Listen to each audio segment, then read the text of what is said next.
Chapter 461, The Heart of Steel 3. If you really require a power source, then why don't we exchange fables? We can supply you with fables that can serve as useful replacements. I told you to go back. As I thought, something was off here. If it was simply about using Yihyeonseong as a power source, then there shouldn't be a reason to say no to my offer. I'm sorry, but we must take his soul back with us. The final scenario will soon begin, meaning this is no time for us to worry about your well-being. Fable Demon King of Salvation has begun its storytelling. I unleashed my status, causing the Master of Steel to speak in a bit of a fluster. You dare to oppose me inside Oz? Accompanied by a tsu-cha-cha-chut noise, sparks exploded inside the audience chamber. The Master of Steel was a fable-grade constellation, but when in Oz, his status would. I've been generous by receiving you lot, yet you be almost on the same level as a myth-grade constellation. Kodujijudo. The whole planet seemingly writhed about violently like a heart, repeating the actions of contracting and relaxing. Han Soo-young stared at me with a pale complexion. Are you insane, Kim Dokya? Why are you trying to fight in C? I began unleashing the fables next. Great Fable, Demon World Spring, has begun its storytelling. Great Fable, Torch that Swallowed the Myth, has begun its storytelling. The main Great Fables started their storytelling, and the audience chamber quaked as if it'd collapse at any given moment. I stepped across the violently rocking floor and walked forward. The Master of Steel shouted out, "Step back. If you don't, I shall." Yup, thought as much. There were plenty of opportunities to subdue me, yet this Master of Steel only issued warnings repeatedly without actually doing anything. It was like dealing with the cowardly lion. I walked straight through the mask and advanced forward to reach the rearmost wall of the audience chamber. The Master of Steel was shouting something at me, but I ignored it all and simply punched the wall hard. In the next moment, the silver mask floating around like a hologram disappeared. Listen here, monkey. And I could see a monkey through the wide-open hole in the wall, shivering away in pure fear. Where is the real Master of Steel? A short while later, we managed to get some useful info from the monkey. Han Soo-young spoke first. Okay, so the Master of Steel isn't here.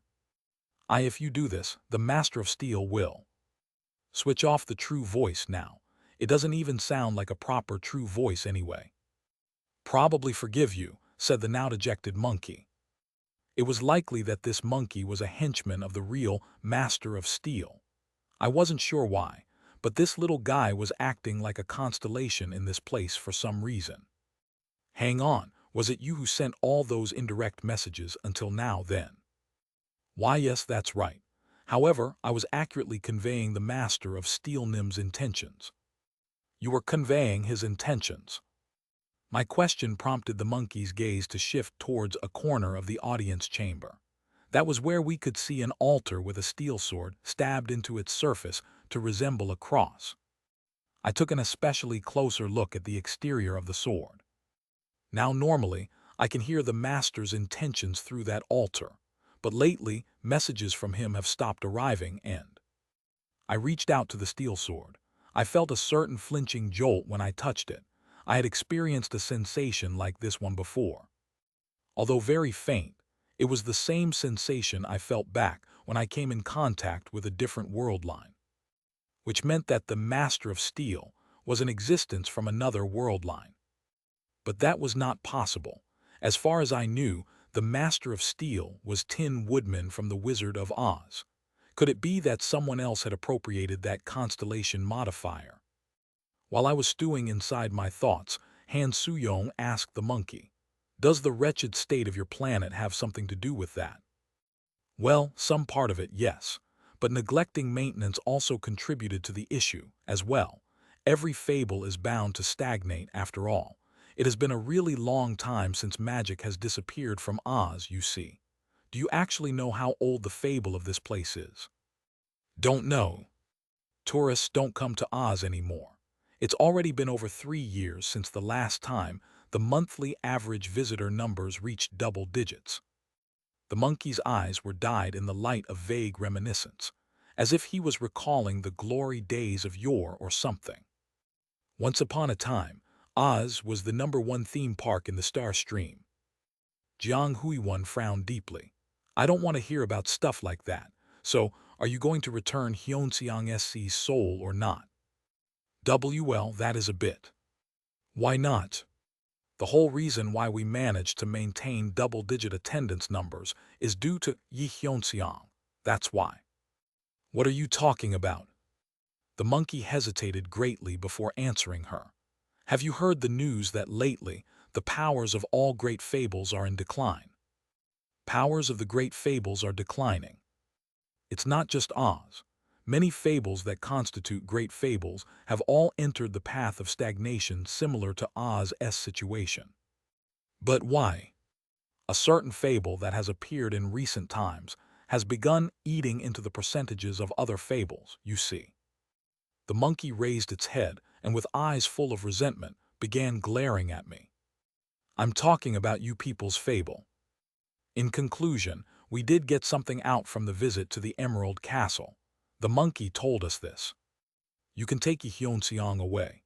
In return, please help us with advertising Oz. We asked how we could do that, and he replied like this. You'll find out when you get to where Hyunseong currently is. And that was the reason why us, this trio, were standing in this particular place. At some distance away, we could see a Ferris wheel that no longer functioned as well as an ancient, decrepit carousel. It was the stereotypical sight of a run-down, bankrupt theme park. There is no wizard in Oz. It seemed that was the name of this theme park. In a way, it sounded rather cool. My problem was with what was written below it. However, we have Hyunseong. Hyunseong Memory Experience Center, now open. Find Hyunseong's soul hidden somewhere in the Experience Center to win a cool, pre-selected prize. What the hell was the meaning of this? We headed to the ticket booth to find a list of prices waiting for us. Entrance ticket 4,000 coins. Free pass 50% discount, 3,000 coins. This was basically telling us to buy the free pass. The ticket booth employee asked us, how many? 3,000 coins per incarnation, 60,000 for a constellation. Did I hear him wrong just now? I became dazed after being on the receiving end of such cruel discrimination for the first time in my life. But then, Jiang Huiwen suddenly extended her hand in my direction. This counts as company expenses, right? We're on the clock after all. Of course. Give me one for incarnation. She unhesitantly swiped with the company expenses card and entered the Memory Experience Center right away. I remained dazed, while Han Soo-young stepped past me. Excuse me, one more incar. Hang on. What is it now? There is a special discount category. I pointed at the small notice attached next to the price list. Constellation X Incarnation Couple Discount Coupon, now available. This is a special couples discount coupon designed for those sponsors visiting along with their incarnations. Make beautiful new memories with your incarnation and enjoy sweet, relaxing time together. Han Soo-young finished reading the notice and turned to look at me. I nodded my head, which prompted her to ask a question. Have you finally lost it? Even if we have enough coins, I don't have enough to spend in this place. She glared at me with seething eyes, and as if calculating something in her head, she counted with her fingers for a bit, and finally alternated her gaze between the price list and me. Eventually, she sighed grandly and asked, Fine, what will you give me in return? What are you two doing? Jiang Huiwen discovered Han Soo-young and I and said that in dismay. But that was understandable, because both of us were sporting an identical pair of wolf-ear headbands right now. Applicable item can't be taken off while inside the Memory Experience Center. Please show off the close bond you share with your incarnation to other constellations. Han Soo-young replied to her in a shameless voice. I'm working part-time in the dating industry. Let's search for Hyunseong SSI first, shall we? According to the monkey, Hyunseong's soul should be wandering around somewhere in this memory experience center. Not sure why he was roaming around in this place, but we had a little bit of time on our hands, so we walked around the Memory Experience Center with calm minds. I was wondering what exactly this place was, and we soon got to find out. Hyun-seong, born as a healthy and big baby weighing in at 5.4 kg. Hyun-seong, 5 years old, rescues a friend from bullies. This was where we would get to experience his life. Only those holding the free pass can enter. The chamber's experience will begin once you enter. Will you enter? Does this mean we will get to experience the feelings of a newborn? Who the heck would want to pay money to experience something like that? This theme park seemed to be similar in nature to a generalized amusement park. We could enter individual experience centers to experience Hyun-seong's life through either his eyes or someone near him. Jiang Hui-won spoke up. I guess we really have become famous lately. Someone even came up with a thing like this too. I'm kinda curious about that one over there. We became totally entranced and studied the various parts of Hyun-seong's life. It felt as if I had really become a constellation. Hang on, I really was a constellation, was I? Hyun-seong, 17 years old, fails in his quest for his first love. Jiang Hui-won stared at this particular center without saying anything. So I naturally had to ask, are you planning to go in? No. We continued to search for Hyun-seong. His soul gave off a unique fable reaction, and we could definitely sense that particular reaction nearby, but Hyun-seong, encountering the judge that destroys evil. After walking about for a while, we discovered several experience centers related to the Kim Dokya Company. Pure Steel Hyun-seong, with judge that destroys evil he. Jiang Hui-won's steps gradually gained pace. We diligently followed after her. However, we still couldn't sense Hyun-seong's presence. We looked through a row of the experience centers and turned around to leave, but found someone unexpected behind us. It wasn't the guy we were looking for, though. Ajasi. It was Yi Jai-hai wearing a fox-ear headband. And why are you here? Yi Jai-hai provided a short explanation after I asked her. The first part of the tale was about Yu Young-hyuk, Yu Sang-ah, the kids, and her heading to the blacksmith only to be told that the supply of fable metal had run out. The second part was about how they walked around disappointed only to coincidentally discover this place. And finally, the last part regarding how they just couldn't win against the kids pestering them, so they bought a family discount to enter. A family discount. What are you fools doing here? I looked back and sure enough, Yu Young-hyuk and his fox ears were standing there. He alternated his gaze between me and Han Soo-young before throwing out a question. Have you regained Hyun-seong's soul yet? We came here to find it. Besides, what are you doing here instead of searching for the fable metal? The blacksmith was temporarily closed. Apparently, their supply of fable metal had run out. I could guess why something like that had happened. Perhaps it was related to the weakening of Oz's great fable. I saw Yu Sang-ah waving her hand from afar. I also spotted Shin Yu-seung and Yi Gil-yong wearing headbands that reminded me of a dragonfly's wings. Iani, let's go inside that one next, that one. Oh my, that one's for over 18s, you know. Somehow, the whole gang had assembled once more. I figured this was for the best.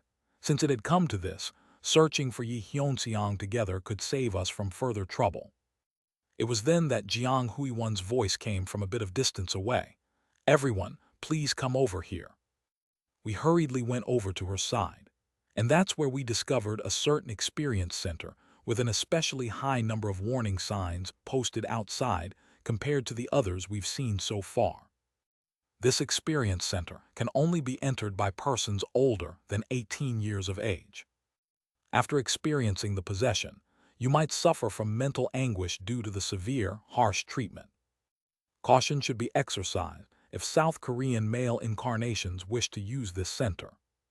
I looked up at the title card for the Memory Experience Center and spoke to the others. Looks like we found him.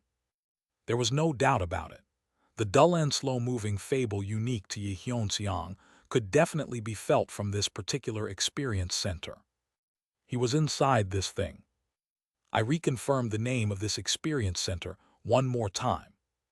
I lost a shell by mistake. Episode 87, The Heart of Steel 3 Fin. Chapter 462, Episode 87, The Heart of Steel 4. Hyunseong-yi will do it right. Hey, it's still not too late.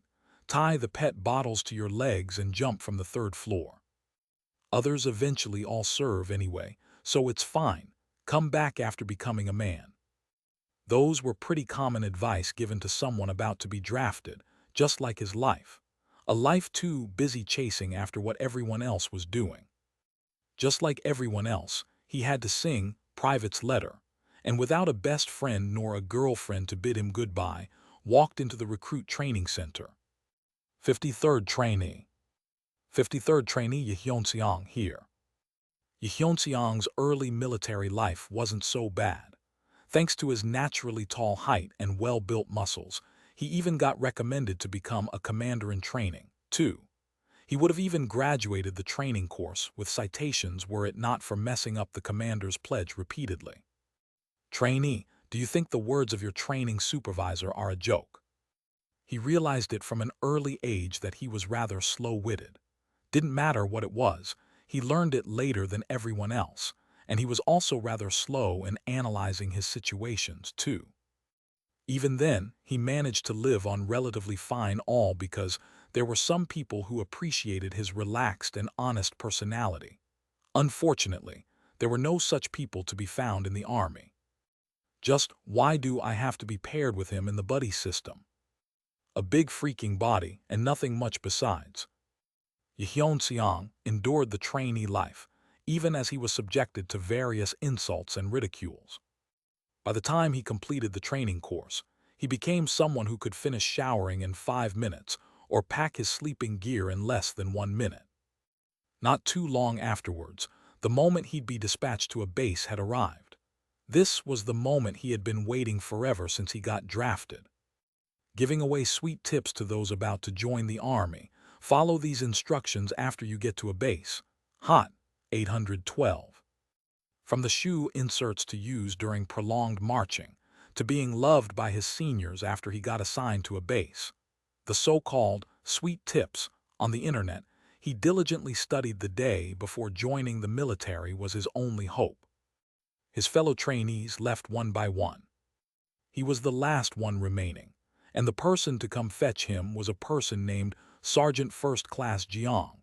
A steel hat deeply pressed on this person's head obscured their face. You come with me.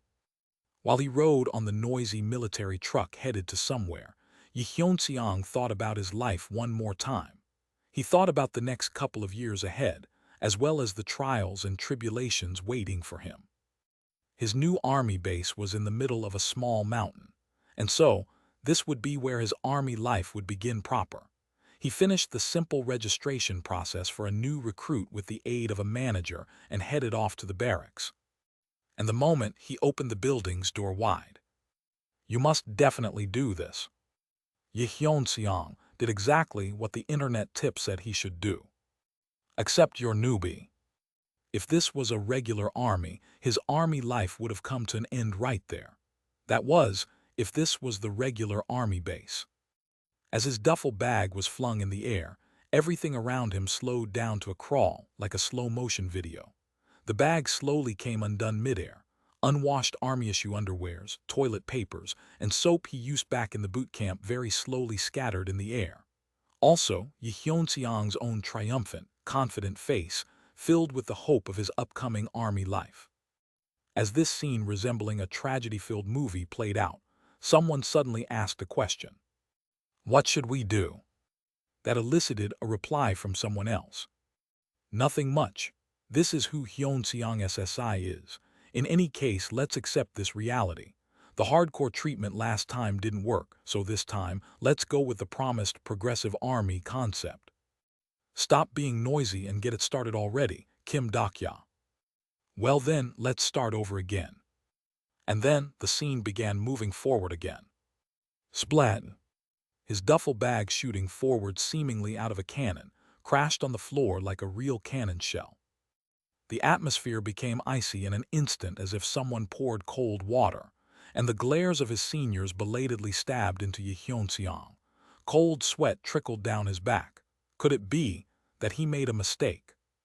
Right next moment, Sergeant First Class Jeong grinned brightly and clapped hands. "Begin your smile exercise now. Ha ha ha ha. Wow, now that was funny. My first time seeing such a refreshing debut." That prompted the seniors in the barracks to give him a standing ovation, as if they were waiting for this moment. "Rookie-nim, really well done. Wonderful job." As the sounds of hands clapping resounded out, Yehyun-seong grew even more puzzled, but still, his triumphant air returned. The sweet tip had been right. Sergeant First Class Jeong spoke towards the soldiers. "Young-hyo-ki, you're his direct senior, so take good care of this guy." "Understood." The noisy atmosphere continued on. In the meantime, Yehyun-seong discovered a senior tidying up his scattered belongings on the floor for him. His uniform was perfectly straight, the light in his eyes sharp and fierce, and his face was like a fine sculpture. His chest was home to the Army Service ribbon of Private First Class and the name tag of Yu Young-hyuk. "Ah, so this person is my direct senior." It was then this senior's scary eyes landed on Yehyun-seong. "I'm Private Second Class Yehyun-seong. Your spot is this way." His stuff had been gathered up in the blink of an eye and was placed in the locker. Other seniors looked impressed as if they were expecting it. "Newbie, watch and learn from him. Young-hyo-ki is our base's ace, you see." Just from looking at the atmosphere of his seniors, he could already tell what kind of a being his direct senior was. That perfectly set beret, that perfectly set bedding. It was as if everywhere this person touched sparkled brightly.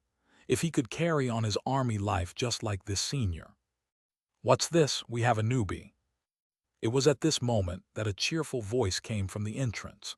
A man's face caked in sweat, as if he was returning from a hard day's work was there. Yehyun-seong confirmed the rank of sergeant as the man brushed past him, and he quickly performed a military salute. "Loyalty." Don't be so tense. It's fine." The sergeant studied Yehyun-seong's face before breaking out in a grin. He then shifted his gaze towards Private First Class Yu Young-hyuk. "Looks like our Young-hyo-ki's military life is about to get a whole lot easier now. He's already got himself a direct junior and all."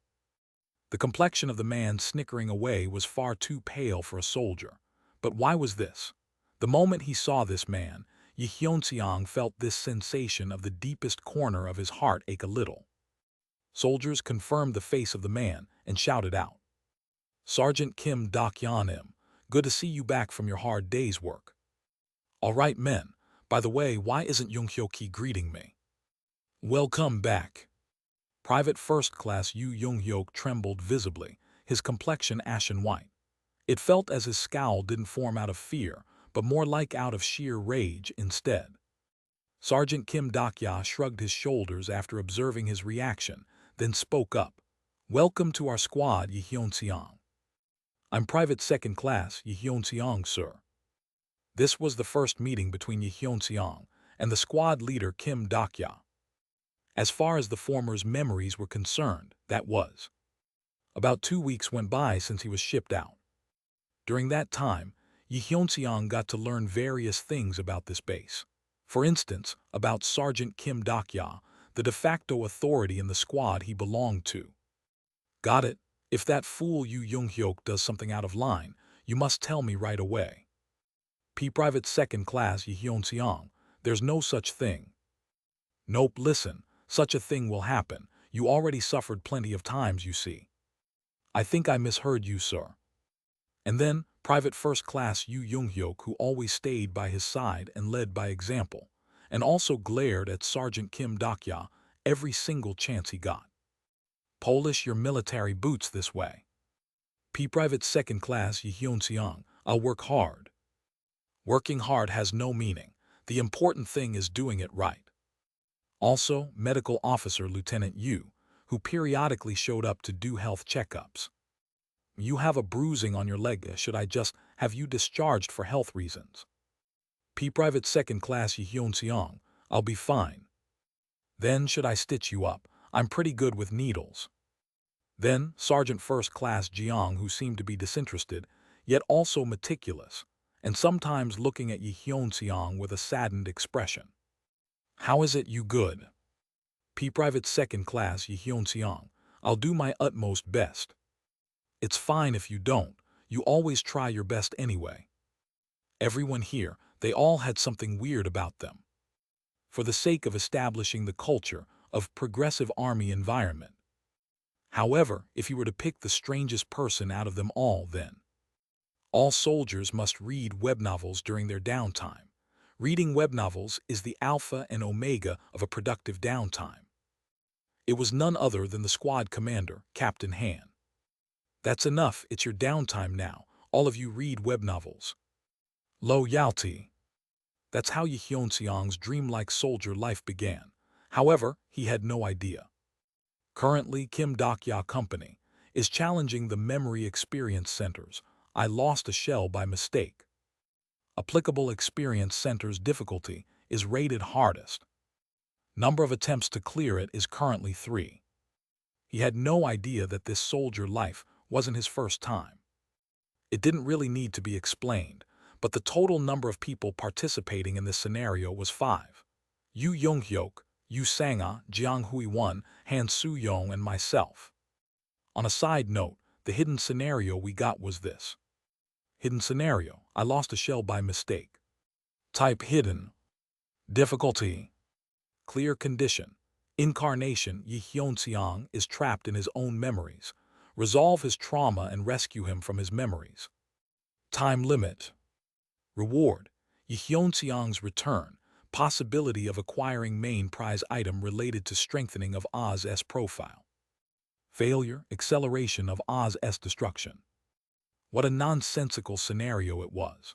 The time limit shown as question marks already put us in a bit of spot, yet the clear condition and the failure penalty were even more disconcerting. Sergeant First Class Jiang Hui-won Nim. No, hang on, just Jiang Hui-won asked the question. Sergeant Kim Dak-ya. Yes. Let's forget about the rest for now. But this, why would Oz be destroyed if we fail? There are 2 possible theories. 1, that's how low the Oz's profile has fallen, and 2, it could mean some kind of physical danger. Along with a boom, a slender ripple-like thing spread from the far side of the skis. I recalled the nebulas that chased us to this place. It was possible that they had begun their invasion in earnest. If that was the case, then we didn't have all that much time. Maybe he heard the rippling noise. Yi Hyun Seong and his pale white complexion quickly ran towards us from afar. Sergeant Kim. Yeah, Hyun Seong. Looks like North Korea is attacking us. Nah, it's all right. Go take a break. Loyalty. Yi Hyun Seong seemed lost as to what to do next, but eventually headed off to the corner of the base and began practicing national military gymnastics exercise he hadn't mastered yet. Jiang Hui-won watched him and muttered to me, "Can Hyun Seong SSI really return to us? I'm not sure, but we must try." This was already our 3rd attempt. The first try was a failure as many of my companions didn't know much about the army. I was the only person who served among our group, actually. And the second try ended up as another failure, all thanks to Yu Young-hyuk's hardcore treatment. Yu Young-hyuk, forming a scowl next to us, piped up. Frustrating. Yi Hyun Seong must be put through his paces so that he can wake up faster. Have you forgotten about the events of Kaiksenix? We already tried that during our 2nd try. I can do better given another chance. You should know better than anyone that's not true. You know that saving someone else is never that easy. This Yu Young-hyuk had gone through the 3rd regression turn, or possibly even the 1864th turn. So, he should know it even if I didn't bring it up. Yi Hyun Seong, the order of your exercise is wrong. Or it's possible that he didn't know. Yu Young-hyuk strode towards the frightened Yi Hyun Seong in big steps. I watched the two of them doing the military gymnastics exercise side by side and murmured to Jiang Huiwan, I think staying here for too long will be bad for us. Even Yu Yonghyok's acting strange. He is. He's never served in the army, yet he's adapting to it just too well. I watched Yu Yonghyok perform the gymnastics exercise with near-religious zeal. There was an event during the 144th regression turn where he wrongly received a transfusion of Yi Hyunseong's military fable and went insane. If more time went by inside here, and yet another fable like Mad Soldier Yu Yonghyok was created in the process, then Jiang Huiwan replied, isn't it a good thing that he's adapting really well? Yes, he's adapting well, but the problem is with how poorly he's treating me, his senior in rank. The military nowadays have become really soft, I have to say. Back when I was in the army. Dakya SSI, you're just sour that Yonghyok SSI never served, right?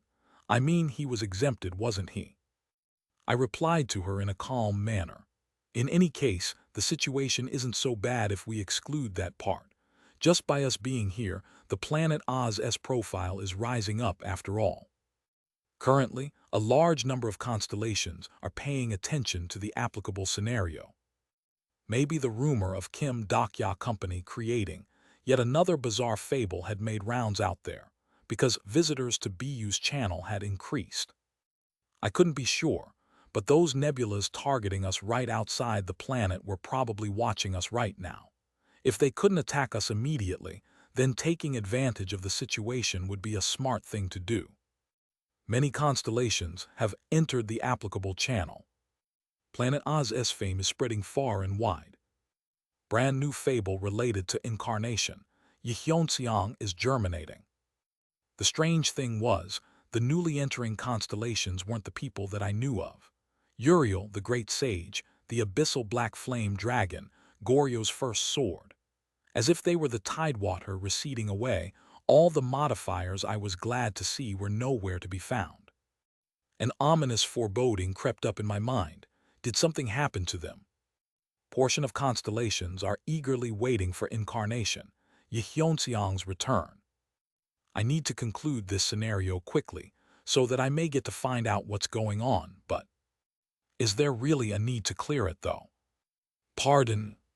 Jiang Huiwan didn't reply and stared in Yi Hyunseong's direction, while under the guidance of Yu Yonghyok, he was continuing to perform the exercise routine as sweat trickled down his face.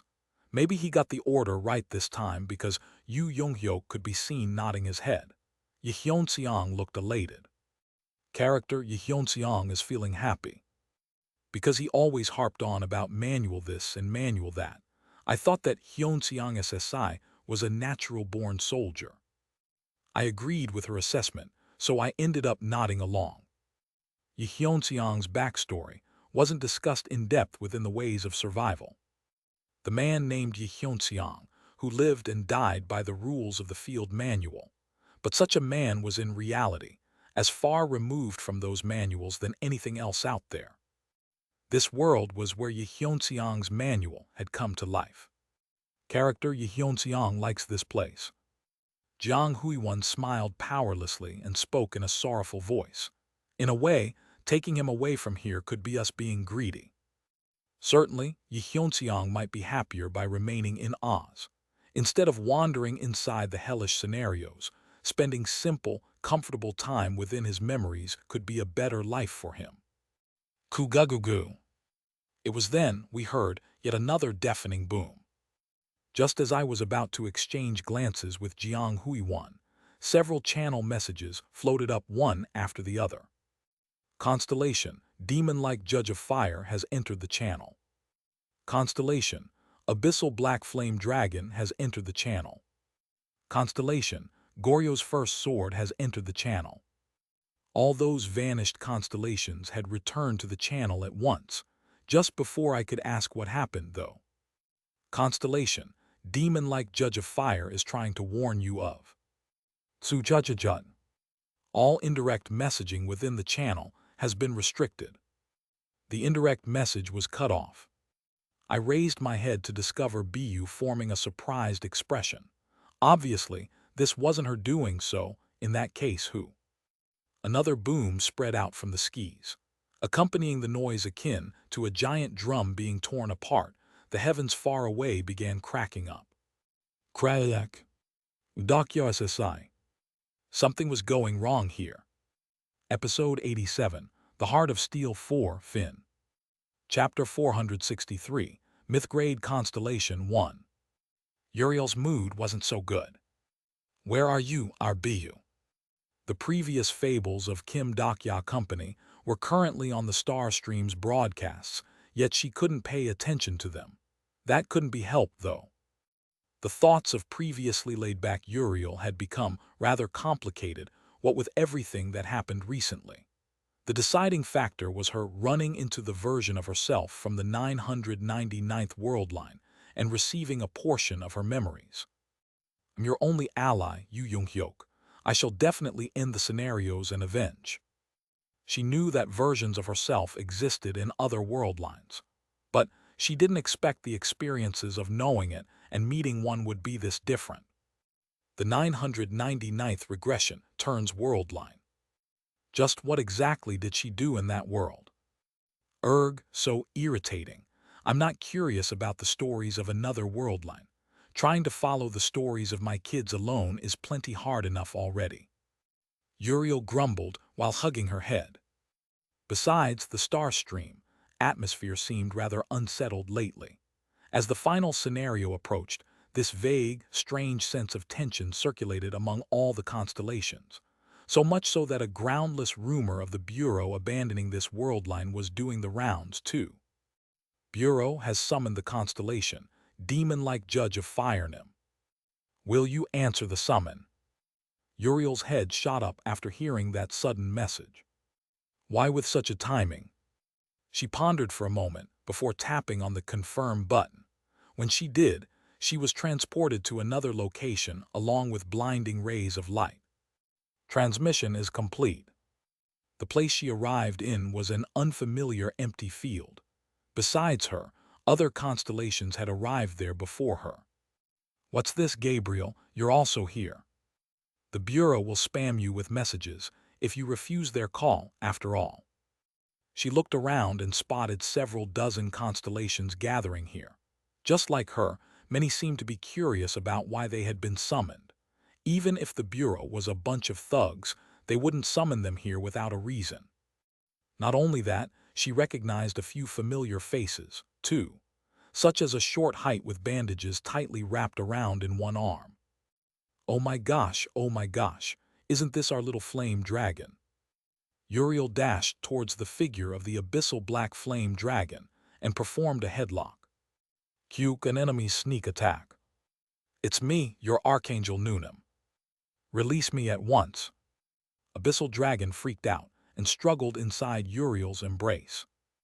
While watching that spectacle unfold, Gabriel muttered out, Uriel, that guy is an absolute evil, you know. Who cares? Eden is destroyed anyway. We should be friends with one another. The nebula Eden was almost completely wiped out at the end of the prior Great War of Saints and Demons. Most of the once powerful Archangel army was decimated, and the only archangels that could move were Uriel and Gabriel. The former stopped thinking about the bitter matters and scanned her vicinity. Hey, that's the Goryeo's first sword, isn't he? Not only him, but also the Korean Peninsula's constellations that included Bald General of Justice, First Sorcerer of Joseon, and even Last Hero of Hwangsenbial. Nebulas such as Olympus, plus a host of constellations and even Surya could be seen. Uriel's eyes moved about even more urgently than before. The more she spotted familiar constellations, the greater the foreboding grew. Every constellation gathered here, they all had one thing in common. The abyssal dragon finally managed to extract himself from her grasp and muttered loudly, Everyone here is from Kim Dakya's channel. He was right, everyone gathered here they. Pachachud. Right then, Uriel's perception picked up on the movement of a threatening status. Beings were surrounding this empty field. Each and every one of them possessed more than enough status to almost rival a fable-grade constellation. Uriel and her quick wits immediately saw through their identity. Papyrus, Vedas, and even Emperor. What is the meaning of this? To think that you lot with plenty of bad blood between you would unite like this. Uriel spoke up, feeling slightly tense. Even if it was her, fighting off against this many fable-grade constellations was asking for too much. Not only that, even a bum-heavy geezer, too. What brings an existence from the final scenario here? She was sure of it. The goosebumps rising up on her arms were proof of the incredibly powerful being's existence hiding nearby. Even if Star Stream was vast, there were only a handful of beings possessing this level of status. She glanced to the side and noticed that even the abyssal dragon was making a visibly hardened expression. There was no doubt this creature it was. Is everyone here? A true myth-grade constellation. Su-cha-cha-cha-cha. The moment that true voice rang out, the surrounding air suddenly changed. It felt as if the oxygen floating around was ignited instantly. The sensation was so strong that the constellations near her wobbled unsteadily, while even Uriel, renowned for her high resistance to fire, couldn't help but frown deeply for a moment there. Why was a myth-grade constellation here? With the very rare exceptions like the King of the Underworld, Metatron, or the Great Sage, the majority of myth-grade constellations didn't interfere with the matters of lower-ranked scenarios, because they were beings that had already completed their conclusion and placed their names on the candidate list for the one single fable. They had already reached the final scenario, and their fables had been guaranteed. Looks like the monkey beastard and the king of the underworld are the only absentees. However, it's not possible to delay any further, so I shall start with the explanation. Hold up. Constellation, midday sun is looking at demon-like judge of fire. The moment she met that gaze, Uriel realized who the owner of that true voice was. There were many suns to be found within the star stream. However, suns that occupied the center of the universe were extremely rare even among them, especially so if it was an existence that occupied the midday smack-bang in the middle of time itself. God of the sun, Ra, did you summon us here? He was none other than Ra, the top constellation of the great nebula, Papyrus. Correct. How odd, I thought that the Bureau called us here. Ra didn't reply to her. Actually, Uriel could sense a presence of great Dakibai among all the others surrounding her. She decided to calmly respond for now. If that side really chose to align themselves with the Bureau, even at the exorbitant loss of their probability, then this situation couldn't be described as good at all. Okay, so, shall we hear what's so important that you're even willing to expose your cozy relationship with the Bureau? I've summoned you here because of the final scenario. Soon, the one single fable will be chosen, meaning the story that will represent this world line will be decided. The one single fable. There was not one constellation present that didn't know what that was. Even the Kim Dakya company they had been watching until now was a nebula creating their own one single fable after all. Okay, what's that got to do with us? Most of you have not earned the right of the final scenario. However, it'll be a different story if you side with me. I shall take you to the final scenario, meaning I shall give you an opportunity to place your modifiers on the one single fable. That proposition caused the eyes of a few constellations to rock visibly. Most of them were unaffiliated historical figure grades. Uriel observed Ra for a moment there before breaking out in a smirk. What the hell, that's it. It wasn't anything important, so if you're done talking, I'm leaving. She turned around, but couldn't take another step. An incredibly powerful status had rooted her to the spot. What's the meaning of this? I haven't finished talking yet, but I can already guess what you're about to say without hearing it. Uriel's true voice carried a sharp edge. Only the constellations from the channel by 9158 and not any others were brought here, and the one who gathered them was none other than the top constellation of Papyrus. You're about to propose that we attack the Kim Dakya company, right? For a very short moment there, silence dominated the proceedings. Why do you think that? Because they earned the qualification of the final scenario. That's why. And eliminating them naturally would lead to one of the strongest candidates for the one single fable exiting the picture. Visible turmoil spread among the constellations. Uriel sensed the statuses of the constellations surrounding them get agitated as well. She snorted derisively.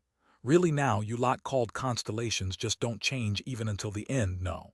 And also, Ra, you have already reached the final scenario, so interfering in the lower scenario like this is really petty, you know. Zeus, and even you. Are you by any chance worried about your kids?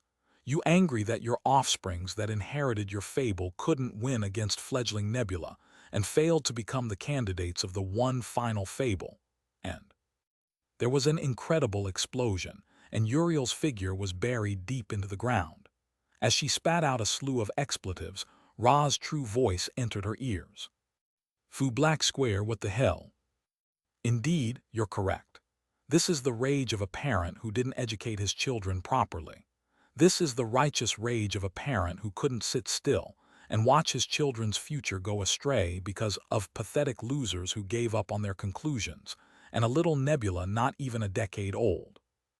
As if she was already expecting that, Uriel shouted back, "And you finally reveal your true colors. Sorry, but there are no constellations here who will side with your kids. Looks like you don't know whose channel we're subscribers of." The Abyssal Dragon and Gabriel reached out and helped Uriel out of the crater.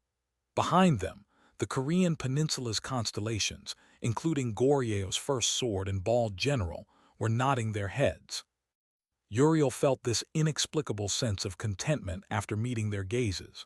Right now, here in this place, folks that cheered on someone's fable in one heart had gathered. From the start of the first scenario, the proof of credentials, all the way to the final scenario, where the fate of the world line was to be decided. Uriel couldn't be certain that everyone here thought the same as her. However, without a doubt, someone among these people must have loved Kim Dokya Company's fable more than their own, just like she did. And that is why you're all losers. What? Have you all lost yourselves to voyeurism and forgotten that you are also a part of the scenario? In the next moment, a powerful storm of probabilities aftermath whipped about, and a certain figure made an entrance. Tsujajajun. It was a doll with an exterior of steel. A fable-grade constellation riddled with wounds was bound by the sturdy ring of light. This fool had been supporting a stupid fable, just like you have. Uriel dazedly stared at this constellation. She had never met this guy before, yet the moment he appeared, she could tell who he might be. Not only that, she had exchanged several indirect messages with him in the past, too. Constellation, Master of Steel, is shrinking back from pain. The Master of Steel, he was the incarnation Yehyonseong's sponsor. Ra's laughter could be heard next. He would have been safe if he remained quietly back in Oz, yet this fool got in touch with an existence from another world line, hopping to aid that stupid fable. Just what the hell are you? You all do not have a choice. Either you help us put an end to Kim Dokya Company's fable, or... Along with those words, the rings of light binding the Master of Steel's body began tightening. He thrashed in pain but still stared straight at Uriel. Constellation, Master of Steel, says that his death today has no meaning. Constellation, Master of Steel, announces that his fable and modifier have been succeeded by someone else. The ring was getting tighter and tighter. Uriel hurriedly moved. And then, Constellation, Master of Steel, asks you not to give up on that story. Squeeze. The Master of Steel's body got crushed without any resistance whatsoever, and fables exploded out from his body. It was truly a meaningless death of a fable-grade constellation. Everyone from the same channel watched that spectacle as if they were frozen to the spot. In front of a planet's death, Ra continued to speak, or die like this one. Along with a madness-filled roar, Uriel unleashed her status in full. Episode 88, Myth-Grade Constellation 1 Fin. Chapter 464, Myth-Grade Constellation 2. Kugugagugu. Like a breaking glass, The sky above cracked apart with black lines running through it. Yeonseong stared at the heavens filling up with rifts and asked me, "Sergeant Kim Dok-yeon-im, are we really going to be all right?" I too had to look up after listening to him. The world seemed to be crumbling down. The reason for that was clear. Someone was attacking Oz from the outside. Not just anyone, but incredibly powerful beings, no less. I turned back and discovered my companions looking at me. Yu Young-hyuk, Han Soo-young, Yu Sang-ah, Jiang Hui-won. I didn't have to say it, but we already knew what our choice would be. "It'll be fine. Do you think I'm a sergeant just for a show? Don't worry about a thing." The sky was breaking down, yet how could he say it was all fine? Yi Hyun-seong couldn't quite understand it. Was the military originally like this? Kim Dok-ya simply smiled quietly. A calm, collected smile floated upon his face. Sergeant Kim Dok-ya would only say this. Even the squad leader will tell you it's fine. Indeed, the squad leader really did gather the soldiers in the training ground ashore, while later and began her speech. She might be small-statured, but still was overflowing with charisma. With an unreadable expression on her face, she scanned the rest of the troops and opened her mouth. "Your squad leader, me, is really disappointed in you." That unexpected opening caused the soldiers to tense up. "You have not read web novels during your downtime." Yi Hyun-seong inwardly flinched. It was true. Even yesterday, he didn't read web novels during his break but practiced the military gymnastics routine with Yu Young-hyuk. And so, this squad leader is planning to leave this base. Yi Hyun-seong became stupefied by that unexpected declaration. She was leaving. Hushed murmurs could be heard coming from here and there. And Yi Hyun-seong. When he regained his wits, she was already beside him, her hand resting on his shoulder. "Private Second Class Yi Hyun-seong, ma'am." This would be his first time seeing her up close. Her name and rank could be seen on top of her neatly arranged uniform. Captain Han Soo-young, that was her rank and her name. "How long are you planning to stay dazed? You better start moving. You wish to see Kim Dok-ya kicking the bucket." Why was this? For a moment there, a stinging pain accompanied a set of strange memories brushing past his mind. What was that just now? "Look, you're stupefied again." Private Second Class Yi Hyun-seong. The squad leader stared at him with unreadable eyes before lightly patted him on his cheek. "You better read more books, okay? You're slow, so you simply have to read lots more books. You'll survive for longer that way." Squad leader Han Soo-young left behind indecipherable words and left the base. 2 days after Captain Han Soo-young left, the cracks in the skis were growing larger. It was like seeing the first signs of a world coming to an end. "Yi Hyun-seong, have you memorized the exercise routine yet?" He looked behind to discover Private First Class Yu Young-hyuk. "Private Second Class Yi Hyun-seong, I've memorized everything." "You've filled up the army issue canteen too." "I've filled it up with exactly 2 liters." Yi Hyun-seong felt a bit scared by that pair of sharp, angry eyes. He hadn't made any mistakes, yet they remained critical. "What about the barracks code of conduct?" Private Second Class Yi Hyun-seong, that I haven't." The moment he said that, he inwardly went, "Oops, I'll get scolded again." He swallowed nervously, and just as he tried to squeeze his eyes shut, heard Yu Young-hyuk's voice. "You should be able to memorize it soon. It's not that long anyway." Pardon, you must have heard me wrong." "No, I have not." What on earth was going on here? He made 2 consecutive mistakes just now, yet Yu Young-hyuk didn't criticize him.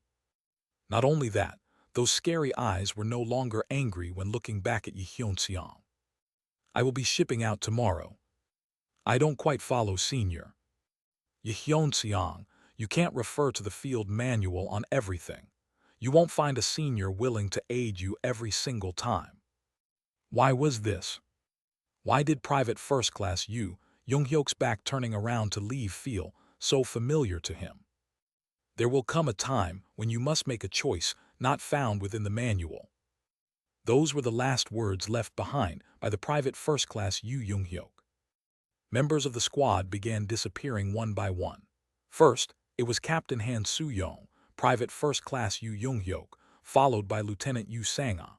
When he regained his wits, the non-commissioned officer, Sergeant First Class Jiang Hui-won, had become the squad's top presiding commander. Even though the situation made no sense, Yi Hyun-seong told himself it couldn't be helped because it was emergency.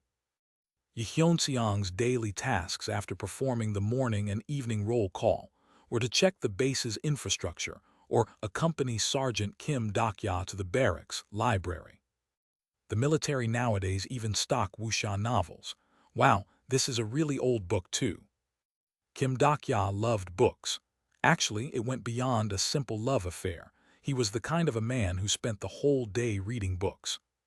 Yi Hyun-seong would sit next to him and quietly observe him excitedly flip the pages. "Don't you want to read too?" No, I'm." Before Yi Hyun-seong could reply, yet another boom spread out from the sky. Kim Dak-ya's expression faintly hardened. When the boom was heard for the first time 4 days ago, Captain Han Soo-young went away, and after the second boom 2 days ago, Private First Class Yu Young-hyuk disappeared next. Yi Hyun-seong grew restless. "Kim Dak-ya, Sergeant Nim. NG. By any chance, are you also leaving, sir?" People were leaving him behind. He was continuously losing something. Kim Dak-ya smirked softly. "Probably. I'm a sergeant already. I gotta get discharged soon. I'm definitely not planning to make a career out of this place." "I see. You also want to get out of here as soon as possible, right?" Yi Hyun-seong was about to reply with, "Yes, I do," but then his eyes suddenly caught the sight of barbed wire fences outside the windows. They looked so sturdy and intimidating. Why did he feel this, though? He felt fearful of going outside those fences. If he carelessly went beyond the fences, he'd definitely get hurt. However, they would become barriers protecting him as long as he stayed inside. When he thought like that, he felt his heart calm down. The skis were falling. There was an unknown world outside where code of conduct for living in barracks or the military gymnastics exercise held no meaning. He shifted his gaze back to discover Kim Dak-ya staring at him. The sergeant's lips bobbed up and down as if he wanted to say something, but then a sly grin suddenly formed on his lips. "Hey, if you wish to leave, you better read more books, man. Will reading lots of books reduce the period of active service?" Kim Dak-ya's lips twitched after hearing that question. Reading a book and writing a report on it might be enough to get you a vacation. A book report. See, there will be a book report contest being held within our division. Read that and apply for it. If yours get picked, you'll get time off as a prize. The notice board Kim Dak-ya pointed at had a poster advertising the Army's book report contest. Yi Hyun-seong learned for the first time that such a thing existed. Ah, so it was true, this book report thing. If he wrote that, he'd be able to earn some time off the base. "When you're finished, you gotta let me read it, okay?"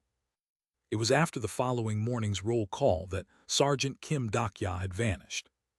"It's only us two remaining, so who cares about daily tasks?" Sergeant First Class Jiang Hui-won grumbled loudly. Yi Hyun-seong smiled sheepishly and pulled out weeds growing near the base. "Well, we don't know what might happen, ma'am. The squad leader might suddenly return and—" Jiang Hui-won sat on a bench and, while resting her chins on her hands, watched Yi Hyun-seong as if he was a mysterious new life form. "Do you like this place?" The usual Sergeant First Class wouldn't have used such a tone of voice. However, her voice still managed to elicit this inexplicable sense of longing in him. Maybe it was that longing allowing him to reply honestly right away. "It's neither like or dislike, ma'am." A place that he neither liked or disliked. That was exactly what Yi Hyun-seong's impression on the military was. "Except that, I don't have to think about anything while I'm here." That's right, that was the reason why he chose the Army.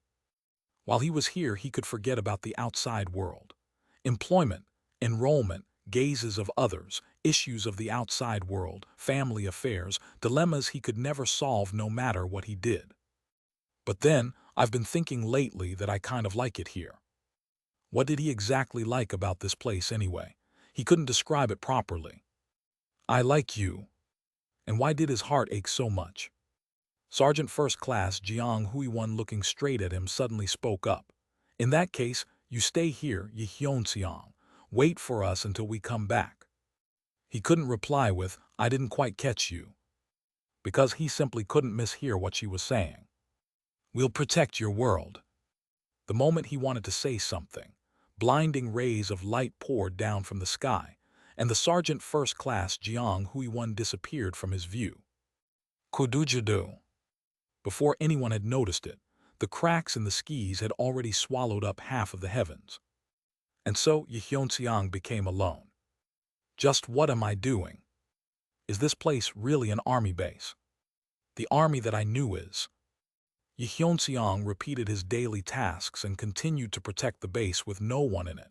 He woke up at the fixed time, did his roll call, and did the military gymnastics routine. After that, he finished disciplining his mind and began his daily tasks.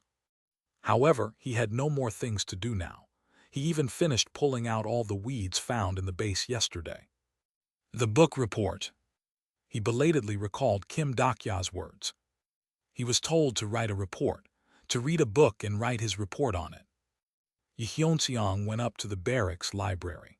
As if to let the world know that Kim Dakya used to be here, there was a pile of books gathered up on that spot.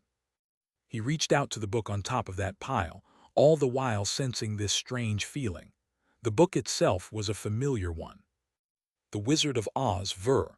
999. Even he had heard of this book's name from somewhere. However, he had never read it before. Yi Hyunseong flipped the cover open and began reading the first sentence. The tin soldier was scared of having a heart. A tin soldier, was it? It must have been the Wizard of Oz's protagonist. He continued to flip through the pages. The first comrade the tin soldier met was a really scary man. The tin soldier called him Captain. The moment he read that line, his head pulsed in pain. Captain. The tin soldier then became comrades with a beautiful angel. When that angel became angry, she'd often morph into a devil. For some reason, his heart ached when he read those lines. The tin soldier became comrades with a warrior wearing thick armor. The warrior used his own sword to test out the tin soldier's strength now and then. Why did it feel like this description would come to life right before his eyes at any second? The tin soldier became comrades with a dragon spitting out fearsome flames. The dragon sometimes acted like a nuisance, too. But I've never met an existence like that before. And then, a demon king coming from another world stole away what was most precious to them. Every time he read a sentence, all sorts of chaotic scenes and screams flitted in and out of his vision. He was unfamiliar with those spectacles. Even then, Yi Hyunseong's entire body shivered. He couldn't understand it. He didn't get what this story was about. He simply didn't get what the author was trying to convey. Worse still, he couldn't understand why tears were welling up in his eyes. And at the end of this story, the tin soldier realized what the aching in his heart was. That aching eventually became his heart. As soon as he read that line, Yi Hyunseong recalled it. I too once had comrades like them. I'd love to hear your story, Hyunseong SSI, when all these tragedies come to an end, and our stories are no longer treated as scenarios. The first comrade was a polite and warm person. Everyone followed his lead. Until then, everyone being safe is the utmost priority. The second comrade was a kind person. Everyone believed her words to be correct. No, hang on. It's more important that everyone survives, even at the cost of one person. Of course, that one person must be Kim Dakya. That fool knows how to come back from being dead anyway. The third comrade was a wise person. Everyone thought that the strategy she cooked up will succeed. No one will die. Leave this place to me and go. The fourth comrade was a powerful person. Everyone could entrust their backs to him. You know, Mr. Hyunseong, if I ever forget about you then. And the fifth comrade was. Then please kill me. His memories were coming back to him. Slowly, so very slowly, his heart began beating. So slowly, yet with a distinctive feeling, each beat did its very best to emphasize that they were hurting this way, that this was where such ache existed. How could he have ever forgotten about them? Yeonseong clenched his fists, his body shivering away. He shouldn't be in this place. He looked up at the skis outside the windows. The cracks of the skis had covered the entirety of the heavens by now. It became rather clear where his companions had gone off to. They went away to protect this world he was stuck in, all the while facing off against the calamities that measly North Korea couldn't even compare to. Lee Hyun-seong thought to himself, do I possess such powers? Constellation, Master of Steel, is looking at you. His sponsor was now looking at him. Sujut. However, something felt different from before. It must have been his sponsor, yet there was a slight, vague difference in the gaze he sensed.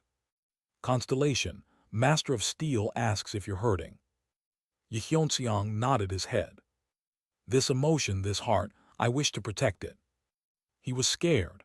Scared of forgetting this moment again, scared of his heart stop beating again, scared of everything freezing up within the cold, silvery light. It was then his sponsor spoke to him, you can protect it. His voice resembled forged steel, tempered for tens of thousands of years. However, you may end up in agony for all eternity as the consequences of failing to protect it. Even then, it's fine. It's better than not even having a chance to protect them. He was only familiar with the things he had lost already. The important part was about not losing them again. Your name is the Emperor of Steelsword. He saw the barbed wire fences in the distance crumble away. The world of manuals he had been protecting was disappearing. Lee Hyun-seong stepped forward towards his own story. Dokyo SSI. We were currently protecting the crumbling Oz. With the decline of the fables of the Master of Steel and of the Wizard of Oz, Oz's anti-air defense system was crumbling down. I could see hundreds of battleships surrounding Oz. We shared our strength and protected the planet with a hole in it from that armada. Even then, we were reaching our limit. The other side relied mainly on the long-range attacks from their ships. The only methods we had of defending against that effectively were Yi Jai-Hai's Turtle Dragon and Shin Yuseung's Chimera Dragon. The problem here was that neither Yi Jai-Hai's vessel and Shin Yuseung's dragon had fully recovered from the damages incurred during the Great War of Saints and Demons.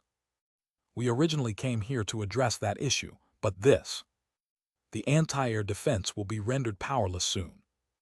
We got ready for the final showdown. Jiang Huiwan asked, still can't contact any other constellations. Something bad must have happened. It was likely that these guys attacking us were involved in that. Han Soo-yong grumbled loudly. You really aren't going to regret this. Should we really be doing this? I nodded my head. Lee Hyun-seong always fought for us in the front lines. It's our turn to repay that debt. My companions agreed with me. Yu Young-hyuk was currently on top of the tallest building on the planet, while Jiang Huiwan was emitting powerful status that didn't lose out to anyone, her resolve firm, unwavering. We'll believe in Lee Hyun-seong. I wasn't sure exactly how much time we could buy here. Just that, I could only pray it was enough for Lee Hyun-seong. Incoming. Kaboom! Hundreds of battleships in the distance spat out flames simultaneously. Magical shells, their numbers more than enough to utterly decimate a planet in its entirety, rained down. We unleashed all of our statuses. We needed to withstand this wave of attack no matter what. After gathering all of our magical. Right next moment, a vast silvery light suddenly enveloped the whole world. The enormous protective barrier made out of fable metal spread out among the heavens. Through the semi-transparent barrier, I saw the shells of the battleships powerlessly explode on the outside. Being left alone in a place like that was not a happy experience, you know. This was not the fable of the Wizard of Oz. No, it was a new type of fable with a somewhat different origin. In that world, he was referred to as the Emperor of Steelsword. Quack-quack-quack-quack. Chills ran down my spine. Steam covered the entire planet. Metals spreading out like a giant tree's branches began blanketing the surface of the planet itself. This was the hardest material found in Star Stream, the only fable metal capable of dealing with the myth-grade constellations' frightening weapons. A large number of constellations are astonished by the scale of this fable. And here it was, the stigma powerful enough to completely envelop a planet with that metal. That was the anti-air defense system that the planet Oz proudly boasted, the last steel.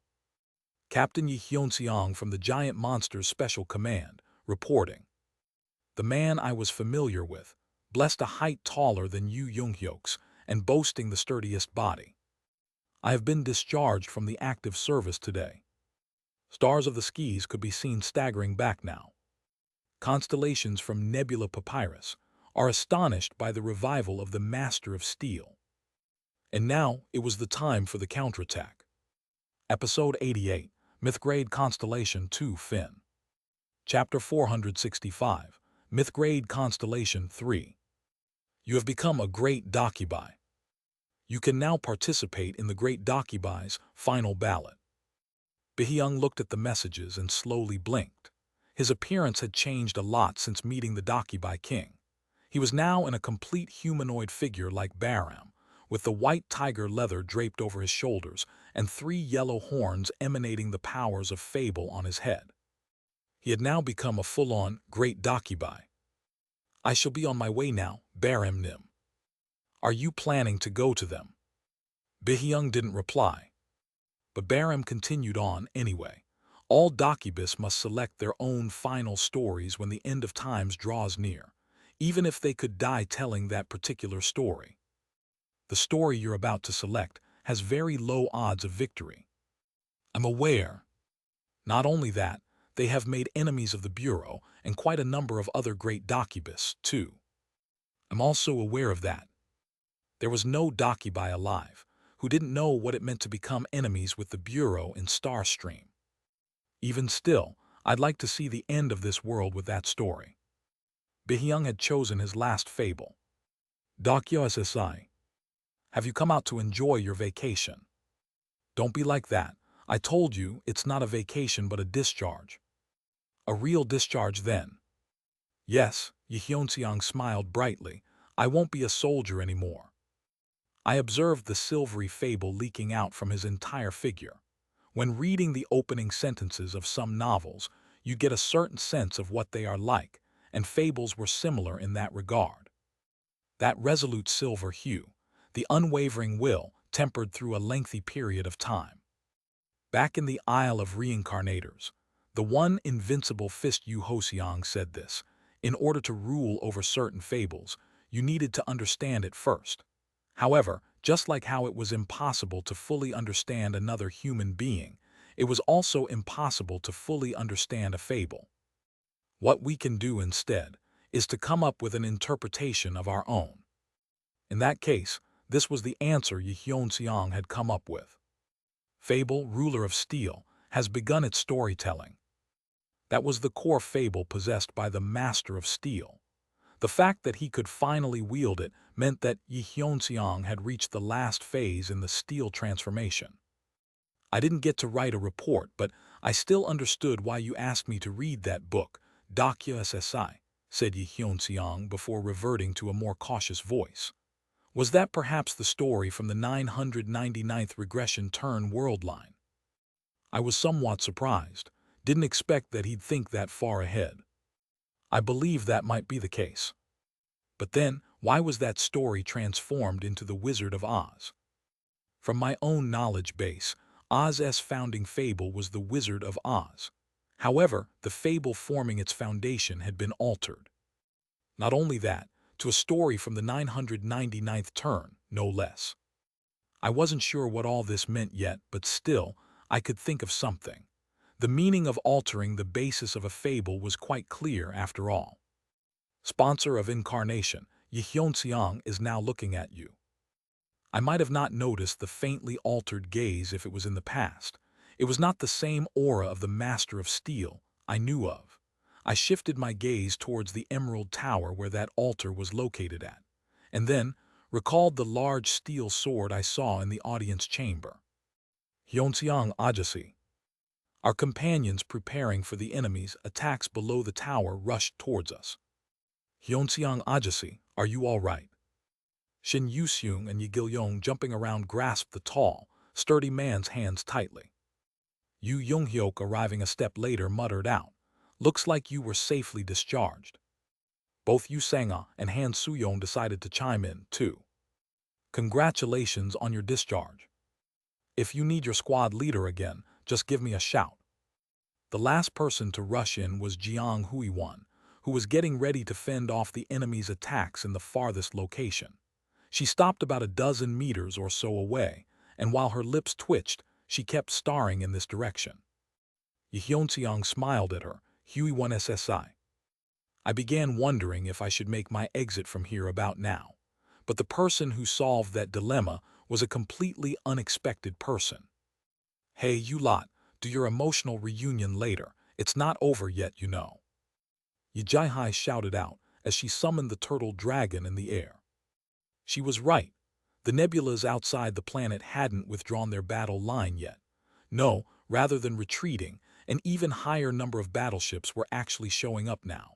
Among them were dreadnoughts exclusively designed for destroying planets and internebula warfare. Do not worry, I won't leave them alone, said our trustworthy Yi Hyun-seong as he stepped forward. For sure, they were still bombarding us on the outside, but Oz's barrier was holding firm. Like I said before, the strength of Master of Steel's fable inside Oz would almost match a myth-grade constellation. Chieka. A rather ominous-sounding noise could be heard coming from somewhere. A foul smell akin to something burning wafted out. I raised my head to discover that a side of the opaque barrier was being ignited in the shower of blinding sparks, as if it was being welded open. Something was melting down Yi Hyun-seong's forged steel. Constellation, Midday Sun, is starring at the planet Oz.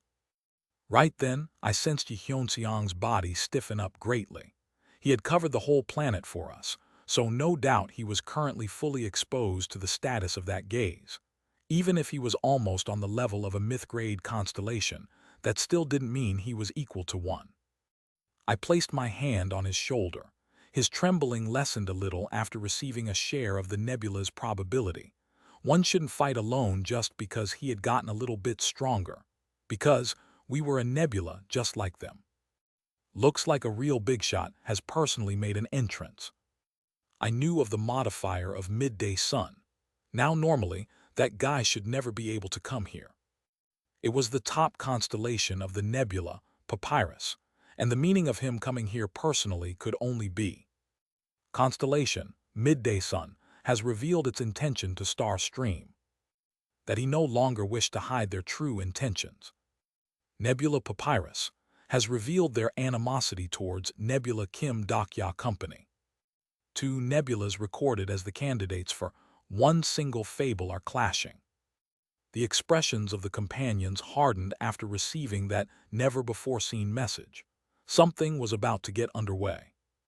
Nebula Papyrus has declared internebula warfare against Nebula Kim Dokya Company.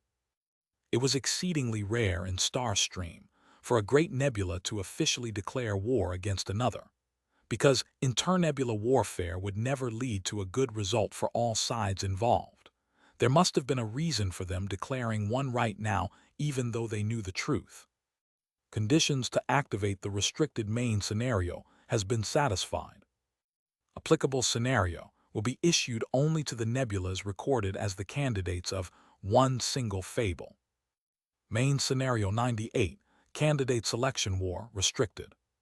Type Main. Difficulty. Clear condition. All nebulas recorded in the one single fable can now freely engage in internebula warfare. It's possible to declare war without any penalties, and alliances and requests for support between other nebulas are now fully allowed. Emerging victorious in the candidate selection war will ensure that you receive Star Stream attention, and your odds of being selected as the one single fable will improve. Time limit. Reward. Increase in the nebula's profile. Acquisition of myth-grade fable related to internebula warfare. Failure, reduction in the nebula's profile. Qualification for the final scenario rescinded. I knew it. Currently, your nebula is in war with Papyrus. Please defeat the enemy camp's leader. You will be accredited with victory points if you win the applicable warfare. Visibly tense companions quickly gathered around me. Hostility, incomparably heavier than any other we felt in the past, was enveloping the whole planet. Constellation, Demon King of Salvation, is glaring at Nebula Papyrus. We had fought large nebulas a couple of times in the past. Back in Gigantomachia, we fought against Olympus, and during the journey to the West remake against Emperor. However, the story this time was completely different. The restrictions on the probability during Gigantomachia were so great that constellations couldn't really exercise their full powers, while during Journey to the West remake, the great sage Heaven's Equal and the members of judging panel lent us their powers and their probability. So what about now? Fable, Demon King of Salvation, has begun its storytelling. Was there any nebula that might help us now? Great Fable, Demon World Spring, has begun its storytelling. Companions were now looking at me. They all looked to have made up their minds. Their eyes were proof that they knew what was about to happen and where our new battlefield was. Let's go. No one would come to help us. I looked up at the sky and spoke. We're not weaklings anymore. Please open the sky, Hyunseong SSI. Yi Hyunseong nodded his head. Incarnation, Jiang Hui-1, is requesting the activation of Hour of Judgment. Jiang Hui-1 unsheathed her sword first. The judge's sword was enveloped in the auras of God slaying. Incarnation, Yi Hyunseong has agreed with the judgment. Yi Hyunseong's forged steel was placed on top of the companion's equipment. This was the world's toughest oath to protect his precious comrades. Incarnation, Yi Jai-hai, has agreed with the judgment. The silver-colored fable metal settled down on Yi Jai-hai's turtle dragon. Incarnation, Shin Yu-seung, has agreed with the judgment. Incarnation, Yi Gil-yong, has agreed with the judgment. The Chimera Dragon, too, was dyed in the silvery hue. The monster roared out and carried the two kids into flight. Incarnation, Yu Sang-ah, has agreed with the judgment. Lotus pedestals, also reinforced by silver-colored steel, began rotating all around Yu Sang-ah. Incarnation, Han Su-yong, has agreed with the judgment. Han Su-yong had unwrapped the bandages off her arm before anyone noticed it, and tied her hair with the very same bandages. Incarnation, Yu Yong-hyuk, has agreed with the judgment. Yu Yong-hyuk's dark heavenly demon sword, carrying the status of a transcender, began emitting cold sword light next. And Constellation, Demon King of Salvation, has agreed with the judgment. And I unsheathed the unbreakable faith. Hour of Judgment will now activate. The moment the pitch-black night sky opened up, we all boarded Yi Jai-hai's vessel and leapt towards the heavens above. The enemy's armada grew closer. We grasped our individual weapons as we faced off against an armada at least 600 ships strong. This was the spectacle that Kim Dak-ya had been longing to see for a very long time. Jiang Hui-1 was the first to dash out, and her sword attack rained down. The strongest swordswoman of chaos that I know of was Jiang Hui-1, the Judge of Apocalypse. Kugugugugu. A dreadnought was penetrated cleanly through from its cockpit right down to its engine bay, and explosion noises resounded out. Soon, explosions both large and small erupted out from all over its hull as cracks spreading all over it. We got to see the constellations riding on it hurriedly make their escape.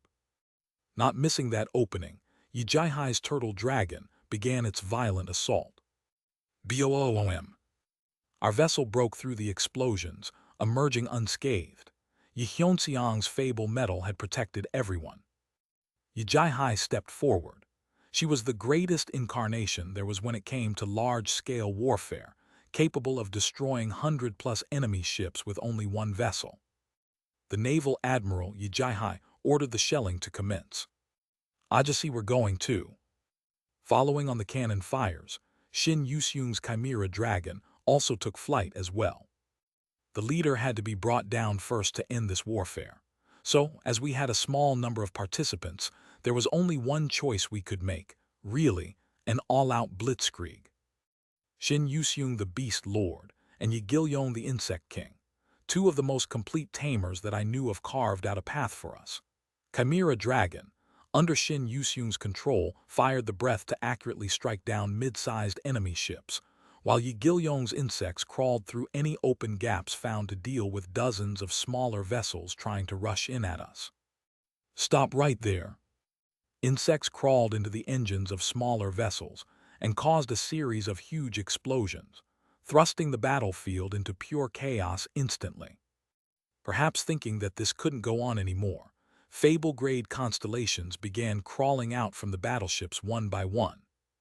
Incarnation, Yu Sangha, is unleashing her status.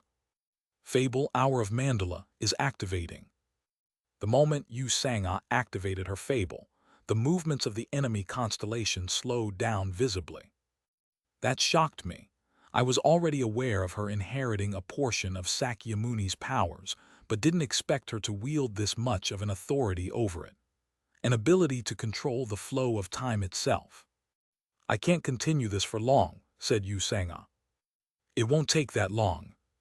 Taking advantage of the time she bought for us, Yu Yonghyuk, Han Soo-yong and I ran on the night sky. Great Fable, Demon World Spring, is continuing on with its storytelling. Great Fable, Torch that Swallowed the Myth, has begun its storytelling. The two great fables that protected Kim Dokya Company. Until now, we had been using these two as our main attack power so far. The aura of the fables stretched on like the tail of a meteor.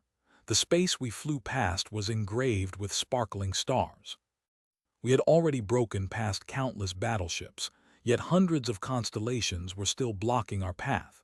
If we cowered even for a moment here, their status would force us back and crush us to death with sheer pressure. Nebula Papyrus is unleashing the Great Fable's status. And so, this was the fight between two nebulas. It's my turn now. Originally, the Demon of Delusions Kim Namwon should have been where Han Soo-yong was now. However, not only had she performed that guy's role admirably, she had become an existence far surpassing him. Great Fable, Season of Light and Darkness, has begun its storytelling. Finally, our third Great Fable began telling its story, as well. The distant cry of the apocalypse dragon could be heard like an auditory hallucination. We saw the Papyrus-S constellations that participated in the great war of saints and demons tremble in fear. This is. The heavens split into two, one in light and the other in darkness, as stage transformation was activated. Han Soo-yong's figure soared higher as she stepped on the blurred boundary between the light and darkness. The wings of abyssal black flame dragon spread out wide behind her back. Just like back when she swooped in to rescue me, purple-colored black flames were raging on both of her fists. Quaia. We rode on the storm of the fable and advanced forward. This was the overwhelming splendor of a great fable that not even the fable-grade constellations could contend with. We advanced forward like the apocalypse dragon shockwave, but then a gigantic sun stepped in to block us. Constellation, Midday Sun, is starring at Kim Dokya Company. A lone pitch-black figure stood in the center of the blinding ball of light. That was the sun god Ra's true body. You shall all die here today. Yu Yonghyuk's dark heavenly demon sword roared on with a vicious howl. Every fable we possessed also howled and roared on. Even if it was just us two fighting together, facing off against a true myth-grade constellation was still asking a lot. After all, we were only in the third turn, so hang on. Third turn. Fable, Hellscape of Eternity, has begun its storytelling. It was like that once upon a time. Reading together has begun. After images of pages flipping past entered my eyes, as the hellish landscape filled up the surroundings, my story began. On the road created out of countless letters, Yu Yonghyuk ran on his lengthy lifetime. The 41st turns Yu Yonghyuk through a spear, and the 362nd turns Yu Yong-hyuk extended his scepter. The 999th turn's Yong-hyuk wielded his demon sword. Tsujujujud. Violent sparks began digging into my body. Your status can't handle your reading comprehension. For a brief moment during the journey to the west, I managed to read up to the 1863rd turn, but that was only possible because the great sage and outer gods lent me their probability. This is the true myth. Even after taking on Yu Yonghyok's falling breaking the sky swordsmanship, Ra didn't even budge. You cannot surpass the true myth. The minimum regression turn of Yu Yonghyok needed to bring down a myth-grade constellation was 1,700th. I lacked power and lacked in status, however I didn't back down. No, we can surpass it. Because we still had one more fable up our sleeve. The fourth great fable we earned by clearing the journey to the West remake. Great Fable, Liberator of the Forgotten Ones, has begun its storytelling. In the next moment, an abundant amount of a fable's probability permeated into my entire being. The fable that the great sage and outer gods worked together to create was now roiling about over the context of my Star and Kim Dakya company. Starstream is greatly surprised by your status. Starstream is currently reassessing your status. Stinging bloody odor stabbed into my nose. The Tangshan River dyed in red from the corpses of outer gods appeared around us. The sparks trying to drown me gradually lessened. The pages of the hellscape began flipping past once more. 0.1321 turn. 0.1582 turn. And eventually, 1,700 first turn. Yu Yonghyok moved, his dark heavenly demon sword, now loaded with the power from the 1,700 first regression turn. The Yu Yonghyok from then that cut the oceans apart, destroyed the sun, and carved out the myth-grade constellation Poseidon's heart, was now opening his eyes. And this is the sight Kim Dakya longed to see for a very long time. We could see Ra freak out and belatedly unleash his own great fable. I stared straight into Ra's eyes. That bastard's lips were mouthing, but how? I laughed. What do you mean, how? In order to kill a myth-grade constellation, you needed a power that equaled one. The myth-grade constellation, existences that started their one single story and had earned their conclusion, or compiled their own incredible great fables and reached the cusps of their conclusion that way. Absolute majority of constellations are greatly shocked by your status. Your status has caused the constellations from great nebulas to. Just like me right now, in other words. Starstream has announced your new status. Your status is myth-grade. A stupendous boom resounded out as Yu Yonghyok's dark heavenly demon sword cut Ra's sun down. Episode 88, Myth-grade Constellation 3 Fin. Chapter 466, Episode 88, Myth-grade Constellation 4. A large number of nebulas are freaking out at your status. Portion of nebulas are freaking out at the sudden appearance of a new myth-grade constellation. Portion of constellations are requesting the probability suitability evaluation to the Bureau. Tsujujujud. Requests for the probability suitability evaluation have been denied. Bureau cannot interfere at will during the applicable scenario. The spectacle of the blinding sunlight crumbling down, I couldn't even breathe properly as I focused solely on the battle itself. Ra's torso, cut by dark heavenly demon sword, began emitting bright light. Kugugugugu. Accompanied by an intense storm of heat, our vision was clouded by thick steam. A ploy to buy time, no doubt. Yu Yonghyok, don't stop. I shouted out and desperately continued to read the fable. Fable, Hellscape of Eternity, is continuing on with its storytelling.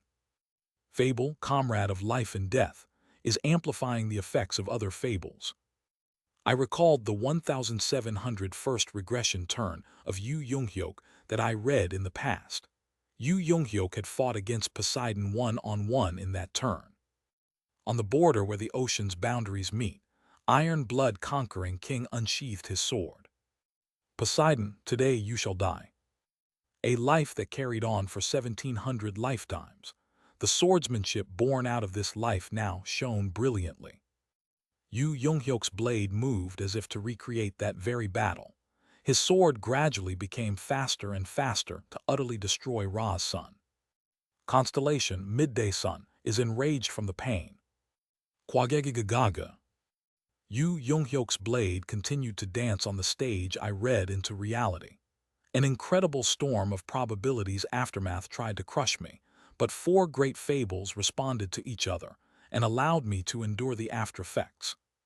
I still tasted iron in my mouth, though. My incarnation body was failing to cope with the sudden, abrupt increase in my status. Nebula Vedas is observing your battlefield. Nebula Tamna is observing your battlefield. Nebula Olympus is observing your battlefield. Nebula Asgard is observing your battlefield. Look all you want. This battle was meant for all of you to see anyway. Channel's indirect message restriction has been lifted. Even now, many constellations would still be dismissive of our strength. They were probably thinking that we reached this far because of our luck and perhaps due to other constellations lending their aid to us. A large number of additional constellations are entering the channel. Absolute majority of constellations are observing your battle. However, this was now time to prove ourselves. Great Fable, Season of Light and Darkness, roaring out. Time to prove that Kim Dakya Company was not some poor sobs needing your sponsorships but your actual competitors, and that we were a nebula capable of bringing down a large nebula with our own powers. Kwadujuduk. Yu Yonghyok's sword slashes continued to corner Ra. The sunlight falling away made noises similar to actual flesh being ripped apart. It was then I sensed a sharp glare coming from the empty air. Great Dakibai Noxu is glaring at you. Great Dakibai Noxu, not even a mid or low grade, but a great Dakibai. For someone like that, making the scenario rather inconvenient for us wouldn't be that difficult. However, even they couldn't intervene carelessly in the 98th scenario. Sujajajud. Because the scenarios from now on would be of utmost importance to the Great Dakibus as well. Great Dakibai and the Nebula are participating in the applicable scenario together. All Dakibus can select the candidate and its story they wish to tell. Great Dakibai Noxu has currently selected Papyrus. I recalled the moment when Great Dakibus Hyaju and Hyach came to see us just before the climax of the Great War of Saints and Demons got underway. Back then, those Dakibus said this. You must decide now. Die in this place or head off to the final scenario with us. Those words were suggestions meant for this very moment. Great Dakibus facing the end times must risk their reputation, their insight, and their own fables to select the candidates for the one final fable. And that bastard named Noxu must have chosen Papyrus as its candidate. According to the legend, there are 3 sons in Papyrus. I spoke in true voice as Yu Yonghyok's incarnation body moved again. With the speed faster than anyone in this universe, he swung his sword filled with the Eternity's curse. Sharp strikes from the dark heavenly demon sword dug deeply into Ra's skin. The deity's temperature, reputed to be capable of melting any metal, was being ably resisted by Yehyeonseong's fable metal. With a loud rupture, Ra's heart spewed out a fable. That noble and lofty myth-grade constellation was being destroyed by our hands. If you were really planning to cut us down, then you should have descended with all of yourselves first. The myth-grade constellation, Ra, a constellation who had reached his own conclusion and had been hibernating within the final scenario stage for a very long time. You think that someone like you, stuck inside a freezer until now, can win against us with just a single sun. Constellation Midday Sun is screaming in pain. Constellation Midday Sun is urgently scanning his vicinity. Just how long will you sit back and watch? Ra's shouting caused the stars of the sky to sparkle. Vedas, Olympus, did you not all agree to participate together? What? At the end of those words, ominous auras began rushing in from the distance. The skis thrashed about and the sounds of crashing waves could be heard. The middle of pitch-black sky split up and an enormous current of water flooded out. We quickly moved out of the way and dodged the waves of that status. Someone has announced his support to the nebula, Papyrus. Someone is incarnating into the scenario. It was a possessor of a status powerful enough to send shivers down my spine. Someone who could equal Ra before us was now descending into this world. How pathetic, Ra! Did you not declare that you alone would be sufficient for this matter? A voice reminding me of violent tidal waves resounded out. Quite surprisingly, the existence that descended to this place was the very enemy Yu Yonghyok of the 1700 first turn fought off desperately. Constellation, the spear that draws the boundaries of the oceans, is incarnating to this scenario. Accompanying Poseidon's entrance were the stars of the heavens rushing in like storm clouds. They were fable-grade constellations from Vedas and Lakapala. To make matters worse, among them were individuals known to be almost on the level of myth-grade constellations as well. Nebula Tamna is condemning Vedas' intervention. Nebula Hongik is condemning Olympus' intervention. Condemnation rained down. Completely not caring about that, Poseidon simply pointed his trident, Troyana, in our direction. How dare measly beings such as yourselves try to witness the end of this star stream? The end of Star Stream, the epilogue that determined the conclusion of all the worlds. Right, I had been waiting for a long time to witness it. That was true. I don't simply wish to see the end, actually. In all honesty, what I really wanted to see was Ajasi. My comrades had gathered around me even before I had noticed it. Jiang Huiwan, Yusanga, Yijaihai, Yihyeonseong, Yigilyong, and Shin Yuseong. The fables we had created together were shining brightly in the empty night sky. I saw the trajectory of the fables we've used beyond the galaxy in the far distance. No matter how wide and expansive this universe was, I was confident of locating that very set of constellations regardless of where I was. Fable Demon King of Salvation is shining brightly. Fable King of Kingless World is shining brightly. Great Fable Torch that swallowed the myth is shining brightly. I hid all signs of emotions welling up in my heart and looked at my companions. That was where the fable he longed for could be found.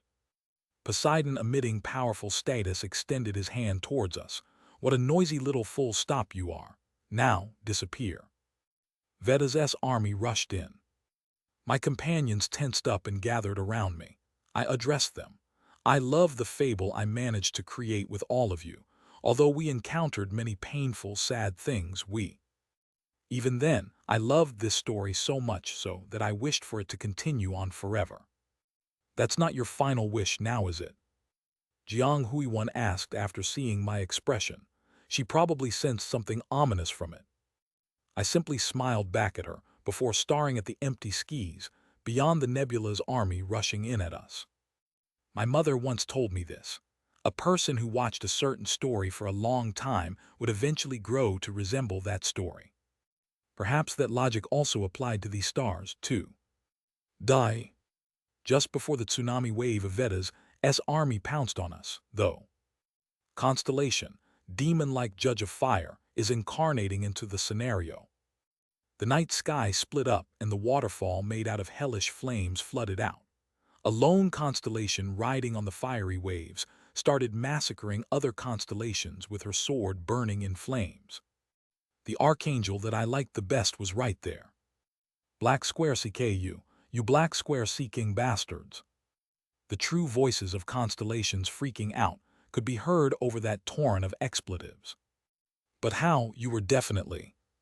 Black Square CK, man, I'm Uriel. You think you can kill me with such measly little numbers? Right after her, purple-colored intense flames burned the heavens. Constellation, abyssal black flame dragon, is incarnating into the scenario. Kekek, to think you'd make me use both of my hands. You did well, Papyrus. The wings of a massive flying dragon tore and crushed through the constellations. Vedas' battleships took aim at the black flame dragon and got ready to fire. And in the following moment, dozens of vessels began exploding one after another along with loud booms. One could spy the golden-colored Rui Jingu Bang flitting in between the explosions. You're really making it so annoying, aren't you? Once the smoke cleared, a platinum-haired man could be seen standing there, digging his ear as if he was quite bored right now. Constellation, most ancient liberator, is incarnating into the scenario. Uriel, Black Flame Dragon, and the Great Sage, Heaven's Equal. These three's entrance caused unrest to spread out. Great Sage, what is the meaning of this? This is internebula warfare. Do you understand what you're trying to do? Even before the enraged true voices of the constellations could finish, someone else announced their support to our cause. Just like you, we also have a fable we wish to support, that's all. I knew whose voice that was. Pitch black yet gentle darkness wrapped around us, and a loving hand touched my shoulder. Constellation, Queen of the Darkest Spring, is incarnating into the scenario. And if she was here, then that meant. Constellation, Father of the Rich Night, is incarnating into the scenario. The King of Underworld's cold eyes scanned the battlefield. Here he was, the grim reaper of death capable of making all the stars shiver in fear. First, it was the Great Sage, and now, the King of Underworld too. The constant appearances of myth-grade constellations caused the enemy constellations to hesitate and retreat. Nebula Underworld is supporting Kim Dakya Company. The two camps emitted powerful statuses and confronted each other as if to goad the other side to attack first. I could see the crumpled expressions of Poseidon and Ra in the distance. And how long went by like this? Constellations from one camp began retreating without saying anything. Constellation, spear that draws the boundaries of the oceans, is exiting from this scenario. The enemy constellations began disappearing one by one. Their rate of exit grew faster now that a myth-grade constellation they placed so much faith in had left the scene. The panicking papyrus. Constellations looked around in confusion, all the while cautiously studying Ra's reaction. And eventually, Nebula Papyrus has announced the withdrawal of its constellations. Not too long after, only the half-crushed sun remained.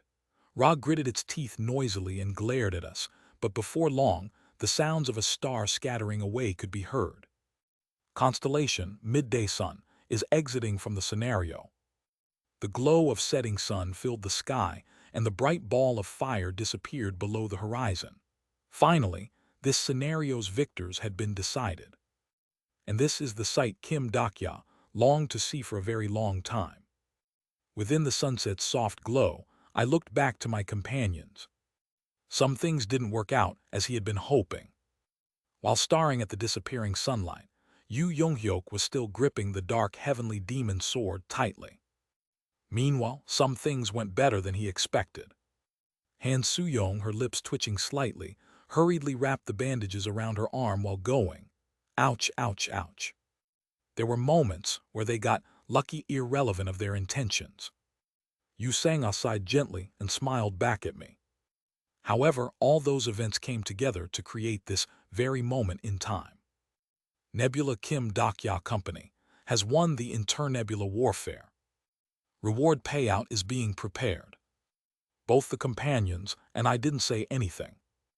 This wasn't our first victory, but in a certain sense, it was indeed our first victory. For a long time there, we didn't say a word and stared at each other's faces. We won. We really emerged victorious against another nebula. Great Dakibai Hyaju is gasping after seeing your fable. Great Dakibai Garing wishes to vote for your fable. Great Dakibai Hisal wishes to. Only the system messages floated up in the empty air now. Great Dakibai Bihyung has voted for your fable. Midrank Dakibai Biyu likes your story very much.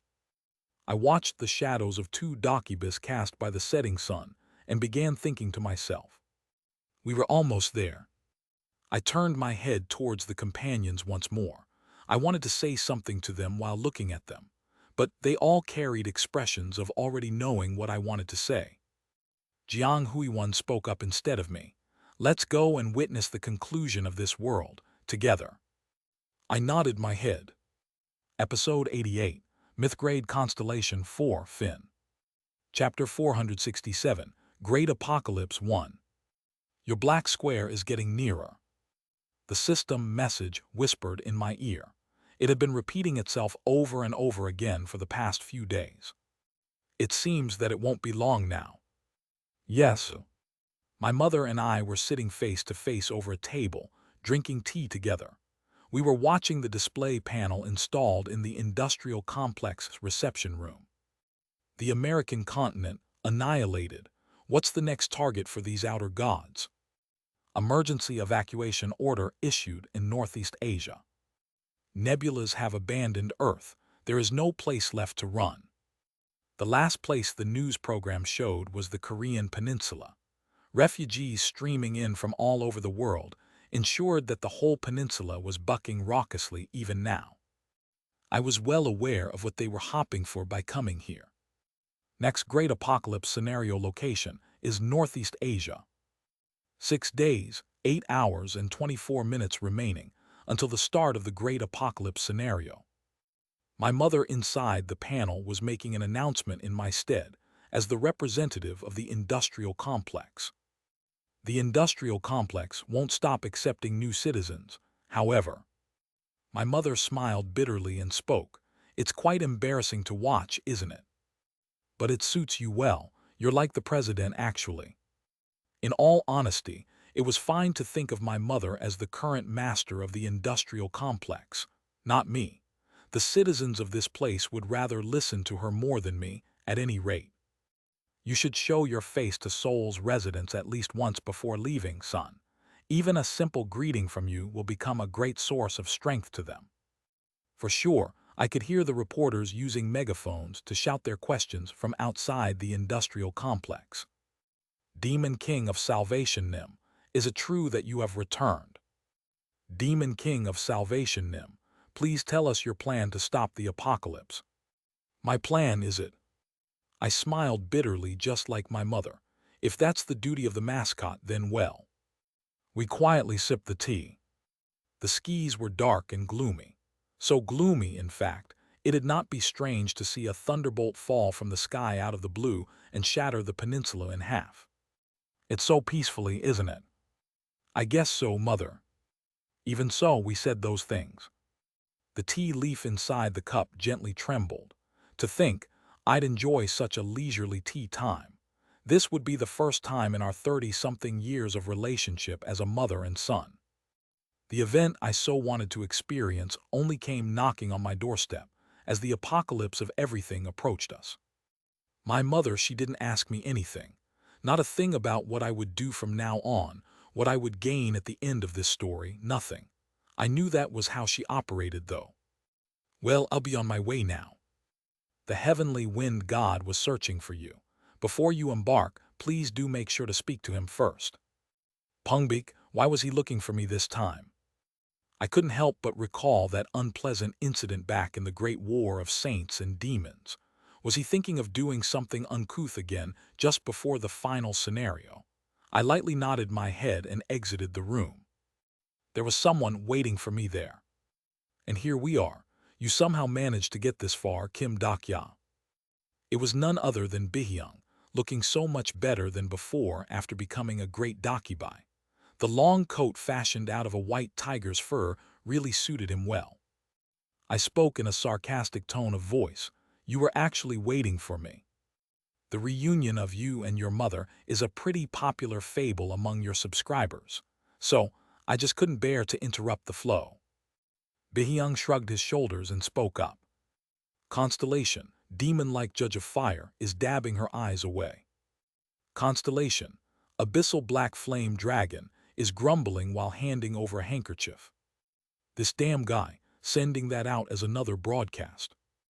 And so, the final scenario is literally just around the corner. I know how reliable you are. I'm sure you already know this, but the final scenario is. Bihyung. My quiet call stopped the dakibai from talking anymore. He stared at me. Why did you select us?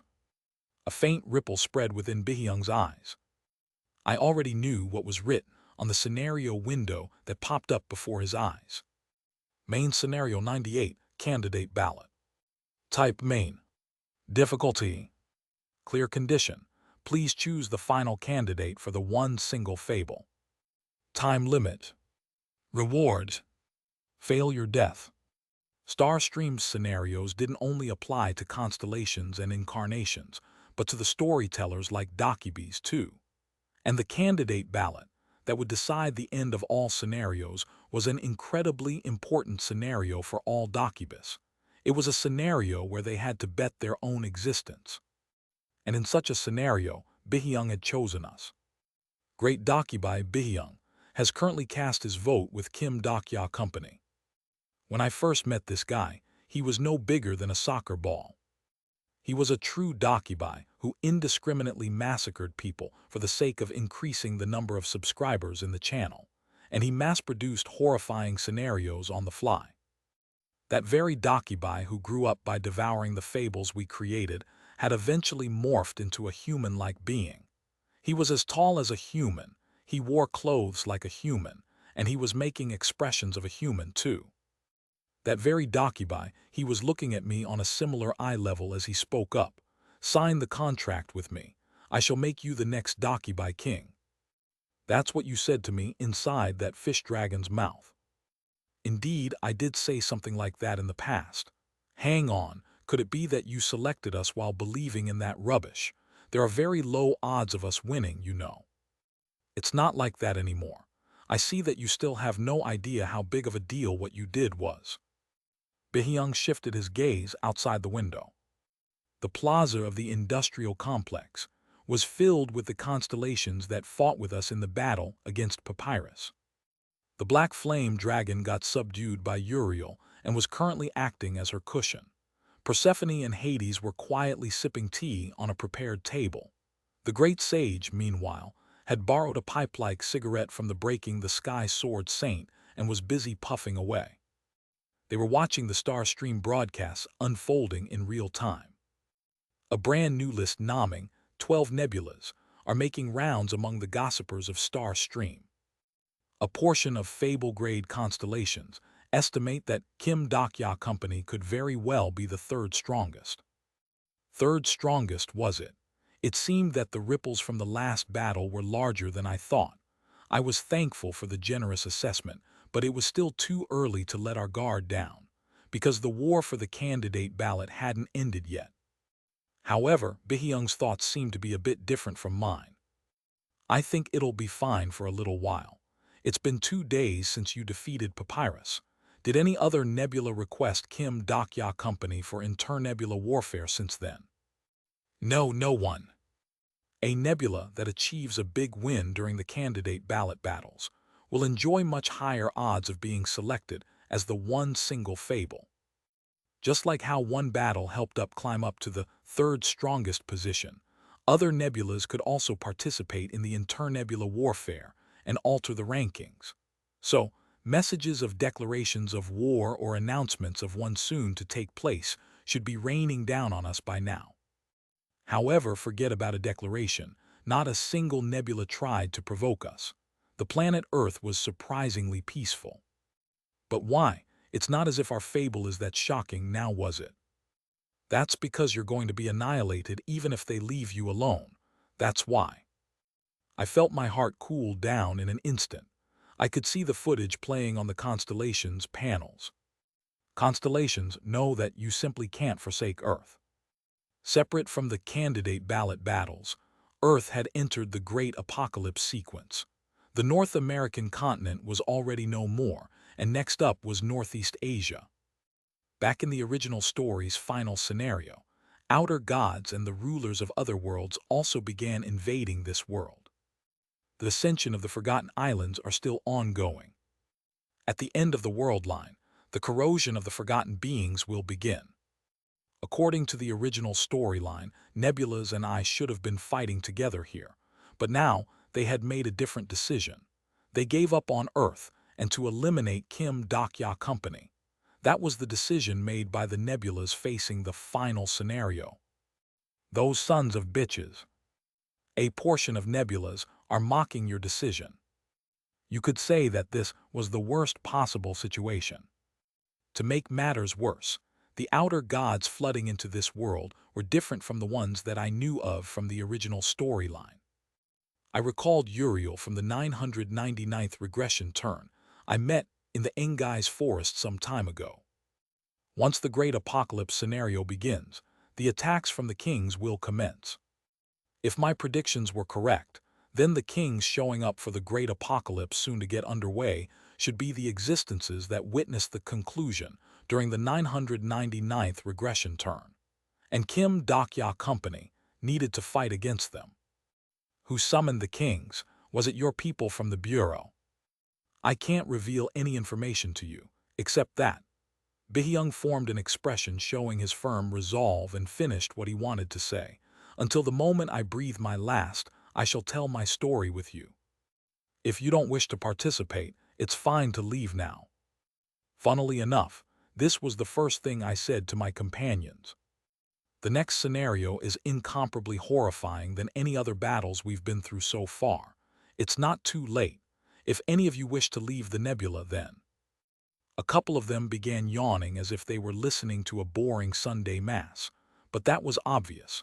These people right before my eyes had survived dozens of life-threatening events together to get this far. To them, there was no difference to dying in this or that event. If they want to leave, they would have done so already. I too knew this. Even then, the reason why I had to ask the obvious question was, "Excuse me." Because there was someone who did want to leave for real. I'd like to sit out this one. And it was none other than Han Myung-oh. It wasn't as if I didn't expect this. He carried on. I'm not saying I'll completely leave the nebula. However, there is a place I wish to visit for one last time. Yijai next to him retorted unhappily. Hugh, Ajasi, why don't you just leave? You aren't much of a help anyway. You'll just run away like your ass is on fire once the fighting starts, right? I might be like this, but back in my heyday when I was a count in the demon world. Originally, the words demon world and count in that sentence should have been replaced by Mino soft director. Watching them go back and forth brought about a wry grin on my face. Actually, I knew where Han Myung-oh wished to go. Are you thinking of going to where the Isle of Reincarnators used to be? My question caused Han Myung-oh's expression to harden visibly. I carried on. Even if the area's been sealed, the aftereffects of the apocalypse dragon and indescribable distance still linger there. That place will still be considerably dangerous. Even then, I'd like to go and take a look. The Isle of Reincarnators, where the great war of saints and demons took place. Even now, corpses of dead stars and outer gods should be floating around aimlessly near the vicinity of the dark dimension. Those beings that failed to get on the ark and got killed in the process. The demon king Asmodeus was among them. That child is everything I've earned in this world. The light of determination shone within Han Myung-oh's eyes. Post-Great War, he diligently participated in the main scenarios with us. He was working incomparably harder than back when he used to steal certain projects away from his subordinates for the sake of advancing his career. And he got to taste the fruit of his labor too. Although small, he still earned a share of a great fable and even acquired several useful star relics in the process too. All of that was to help him search for his daughter. The current him might be able to withstand the chaos's aftereffects, lingering around Isle of Reincarnator for a few days. Please be careful out there. Han Myung-oh nodded his head, finished his preparations, and stood up. Looked to me, he had already made up his mind before coming here. Companions all bade him good luck. Not receiving the one single fable scenario didn't automatically mean there would be no one single fable. It existed for everyone. Just like how anyone could embark on a journey to search for their own black. I watched him tremble in fear as he stepped foot inside the portal and began thinking about something. Your black square is getting nearer. It was Star Stream that decided where your conclusion might be.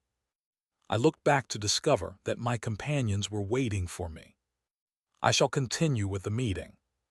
11 hours and 8 minutes. until the start of the Great Apocalypse scenario.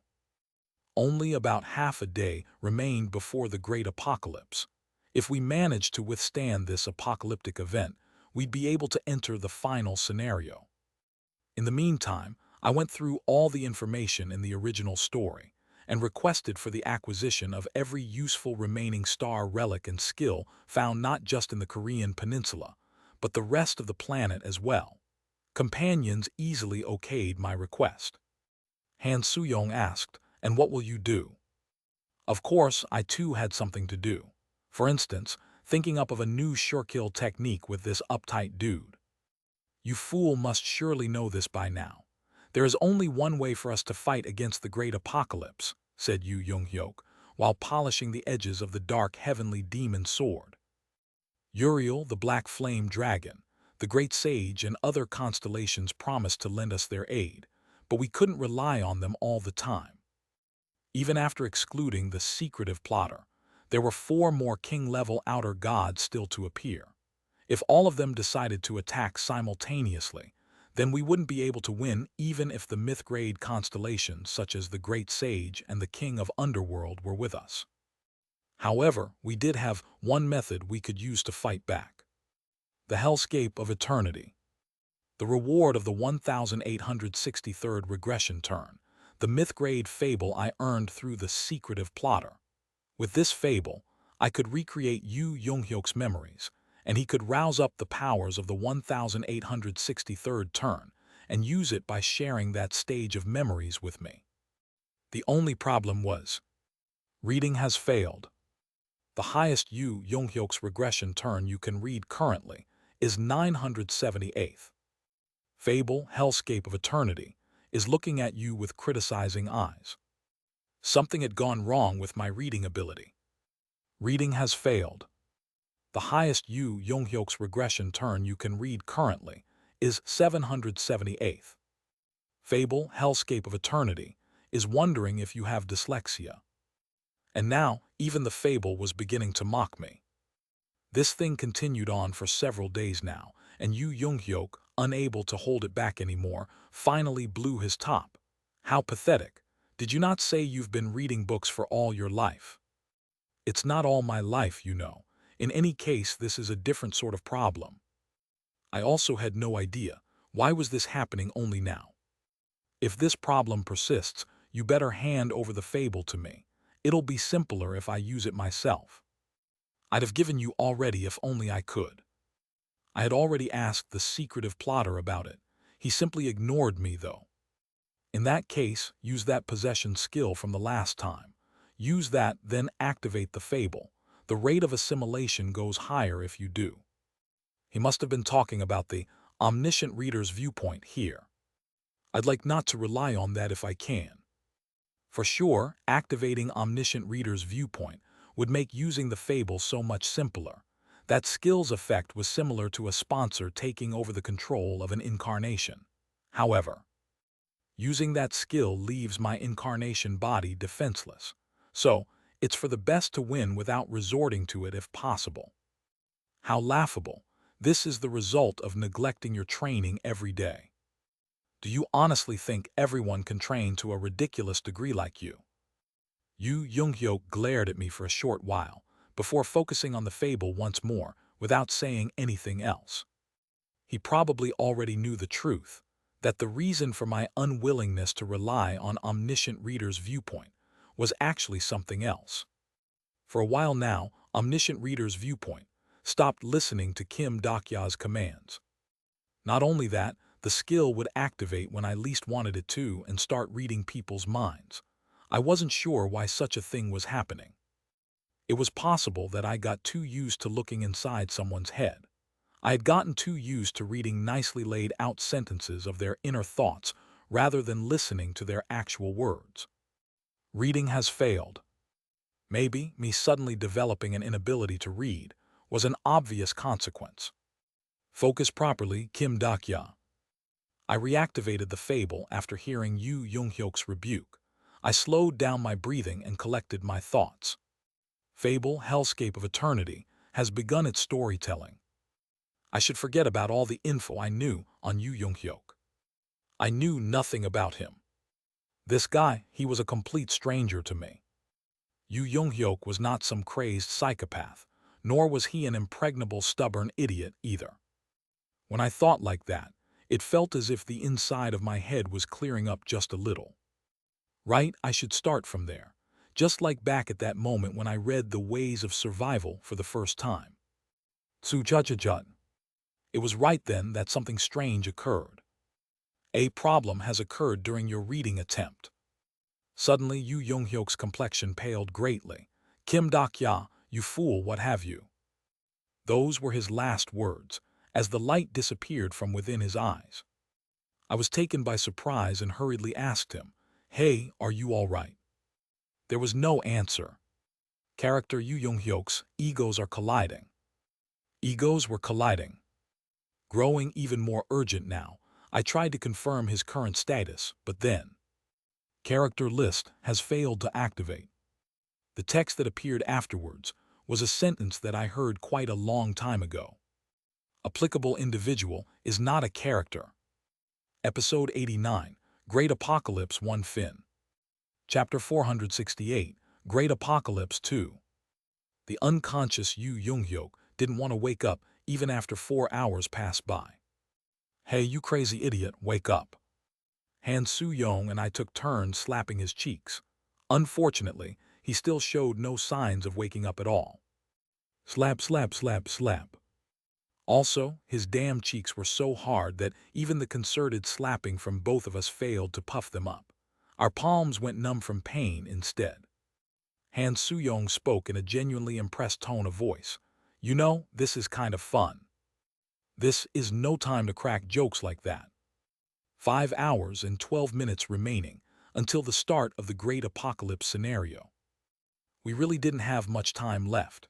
Soon, the Great Apocalypse will commence, and the outer gods would start invading us due to the expanding probability. But now, Yu Young-hyuk was in this state. I couldn't even begin to guess what went wrong where. Was this related to my omniscient reader's viewpoint, somehow? Character list has failed to activate. Applicable individual is not a character. I tried using character list one more time, but the resulting message was the same. There were a lot of Yu Young-hyuks in this universe, but that message only ever appeared with just one. That Yu Young-hyuk of the 1863rd regression turn, disappearing towards his own story. When I got that far, I began thinking of something, but could it really be? YCLHWA, watching on from the side, asked a question. Should we feed him the life and death pill? Not too long ago, she finally managed to perfect the ultimate recovery medicine, the life and death pill. This elixir could apparently cure any and all fatal wounds when ingested. Have you already reached the level of mass-producing it? No, not yet. I was only able to concoct a few, didn't have enough ingredients. I could only sigh. Since we didn't know what might happen, we couldn't afford to carelessly waste the life and death pill. Character Yu Young-hyuk's egos are colliding. On top of that, we weren't sure if the problem of one's ego could be solved by the life and death pill, either. It was then, a slight vibration reverberated throughout the industrial complex. Dakya SSI, we've detected movement. Yehyunseong opened the sick bay's door and hurriedly entered. Han Soo-young and I looked at each other at the same time. I urgently switched the display panel on, and the Pacific Ocean situation soon filled it up. Kugugugugu. The wave that swallowed up the American continent revealed itself once more. Transparent dome walls had stopped the wave, and it was steadily increasing its water level instead. The probability was still restricting it, that was why. Tsu-cha-cha-cha-cha. However, that probability's wall was being pushed back bit by bit. The border that crossed the vast Pacific was gradually widening its diameter. We could also see the outer gods wiggling about in between the rising waves. In 5 hours' time, that border would reach the Korean peninsula, and this land would disappear from the face of this earth. Kim Dak-ya, a plan. I do have one, said I, before glancing at the unconscious Yu Young-hyuk and adding something else. Although it looks like I'll have modified it a bit now. Stop making me worried, all right. How did that thing get stopped back in the original storyline? Nebulas all desperately fought together. Most of the constellations were ground down to fine dust trying to stop that. Where are those oh-so-mighty constellations, then? What do you mean, where? Many constellations are watching your judgment. Most likely, they were busy spectating on our apocalypse. Constellation, demon-like judge of fire, is criticizing other constellations, asking them if the ideals of righteousness in star stream have all withered away. Constellation, abyssal black flame dragon, is crossing his arms and shaking his head. Constellation, most ancient liberator, finds the constellations of the large nebulas quite pathetic. Even though constellations from our side provoked them, they remained composed in their replies. A portion of constellations argue that all of this was brought upon by Kim Dakya Company themselves. Some of them even began arguing that it was our fault, too. A small number of constellations argues that it's Kim Dakya Company that stole away their shares first. Now normally, such an argument was utter drivel with no leg to stand on, but for some reason, my mind remained calm even after hearing them, because I roughly knew why they were acting like this. Back when we went to visit Oz, the monkey told me this. Many fables that constitute great fables have all entered the path of stagnation similar to Oz's situation. A certain fable that has appeared in recent times have begun eating into the percentages of other fables, you see. I'm talking about you people's fable. Originally, the main actors leading this stage should have been the nebulas that had been compiling their myths for a long time. However, several of them either lost the important fables to us or got destroyed in the process. In the midst of all this, Star Stream even decided to grandly label us as the third strongest nebula, so the sense of deprivation the existing stars felt must have been indescribable. Of course, it didn't mean that what these stars were doing right now was correct or justified. Han Soo-young, chewing on her nails, asked, "Isn't it better to give up on Earth? How about we come up with the way to reach the final scenario with everyone instead?" You know that's not going to happen. Only the ones permitted could reach the final scenario. Even if everyone on Earth was inducted into Kim Dakya Company, the aftermath of the probability storm caused by the nonsensical scenario jump would ensure our complete destruction. God admit, I could sense predictive plagiarism, spinning its gears vigorously inside her head. You said that these outer god kings are beings from the 999th turn. How many are there anyway? From what I know, there are 4 excluding the secretive plotter. Are we going to fight all 4 of them at the same time? I shook my head and recalled the list of the outer god kings I memorized back then. The living flame that rises up from the east. The master of the sunken island, the calamity of the world in the west. The monarch of the great abyss, the ruler of the northern universe. The king of silver light heart, the ruler of the interstellar space in the south. The beings that became the outer god kings after witnessing the conclusion of the 999th regression turn. However, even if this was the bureau we were talking about, I wasn't convinced that they'd insert every king into this scenario. They didn't really like the scenarios that they couldn't control after all, which meant one has appeared in the Pacific Ocean, and when all of our forces start moving, one more should show up. That would make 2 kings. Okay, so one is the Pacific Ocean bastard, and the other will be Uriel from the 999th turn. Correct. How strong are they? I only saw for a brief moment back then. Well, Uriel from the 999th turn is responsible for leaving the secretive plotter in that state, so yeah. Son of a bitch, and something like that is going to show up with underlings too. Han Soo-young clearly witnessed the power of secretive plotter during the battle against the Apocalypse Dragon, so her reaction couldn't be seen as over the top. Constellations of our channel will definitely help us, right? Even if they help us, there is no guarantee of our victory. Most importantly, we won't be at our full combat strength with Yu Young-hyuk missing. My original plan was to split the companions in two to divide and conquer the outer god kings. However, if the main combatant Yu Yonghyuk were to go missing from the picture, then we won't be able to rely on the 1863rd turn's power to survive. Quack. We saw the wave, gradually widening its area of influence through the display panel. It'd be too late if we started defending ourselves when the boundaries of the Great Apocalypse reached the Korean peninsula. I quickly came to a new decision. Let's get moving. I'll tell you what you must do. 5 hours remained. We needed to finish our preparation within this time frame. While Han Soo-young was busy conveying my new plan to our companions, I went to talk to Yi Gil-yong. After hearing my summons, the boy quickly rushed into the reception room with a bright expression. "Hyung, you called for me. What's up?" I nodded my head. "Please sit over here." He quickly sat down on the couch and looked up at me with his sparkling eyes, as if he couldn't wait to hear what I had to say. I stared deeply into his eyes. The child who used to think of this world as a game. Even now, the memories of the moments I first met Yi Gil-yong remained fresh in my head. It was a nightmare filled with the flickering overhead lights of the subway and grasshoppers all leaping up into the air simultaneously. If Yi Gil-yong hadn't caught any insects that day, the one to die would have been me. The insect-collecting boy without a mother was now old enough to be a middle school student. I didn't save his mother that day. What would have happened if I made a different choice back then? For instance, what if my disgust towards humans was less intense? What if I didn't notice the injuries on the boy's arm while grabbing the grasshoppers? What if I didn't have a habit of hastily guessing a person's history with just a few circumstantial evidence?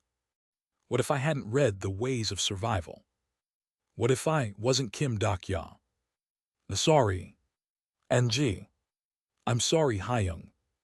Yi Gil-yong had his head lowered, his shoulders trembling from trepidation like a child about to be handed down a scary punishment. Was it because I looked scary, or was it because of some other reason? Yi Gil-yong continued on. But, I didn't have a choice if I hadn't signed the contract Shin Yu-seung might have. Only then did I realize what he was trying to say. And this boy signed the contract with the devil in order to protect his precious something.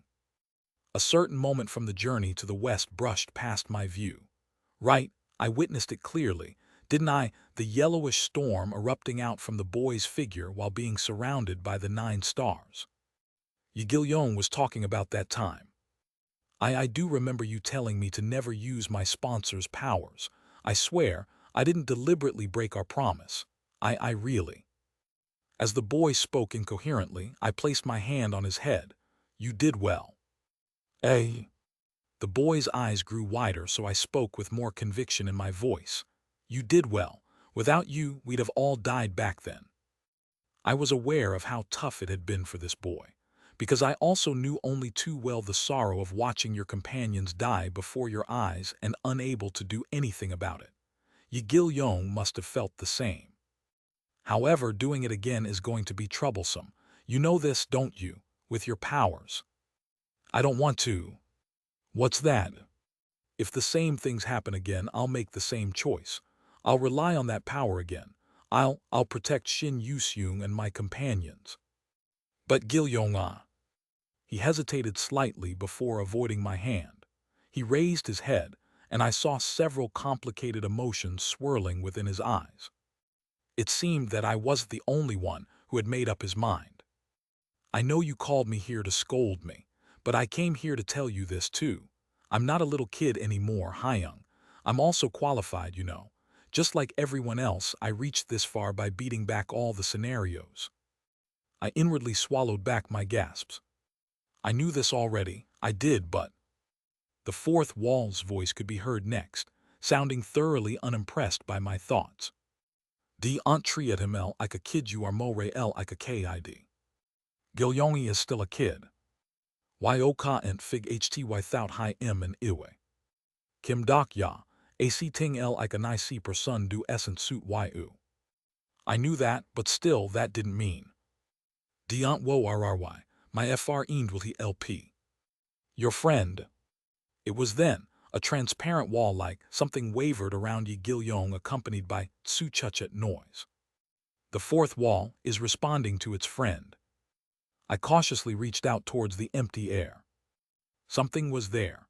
This sensation of touching a wall, I was familiar with it. However, this wall was still incomplete. I finally understood several things just then. So that's how it was. That wall was now with this child. A Chaeyoung, even if you say no I. He must have felt scared by my hand reaching out to the empty air, because he started shouting in a shaky voice.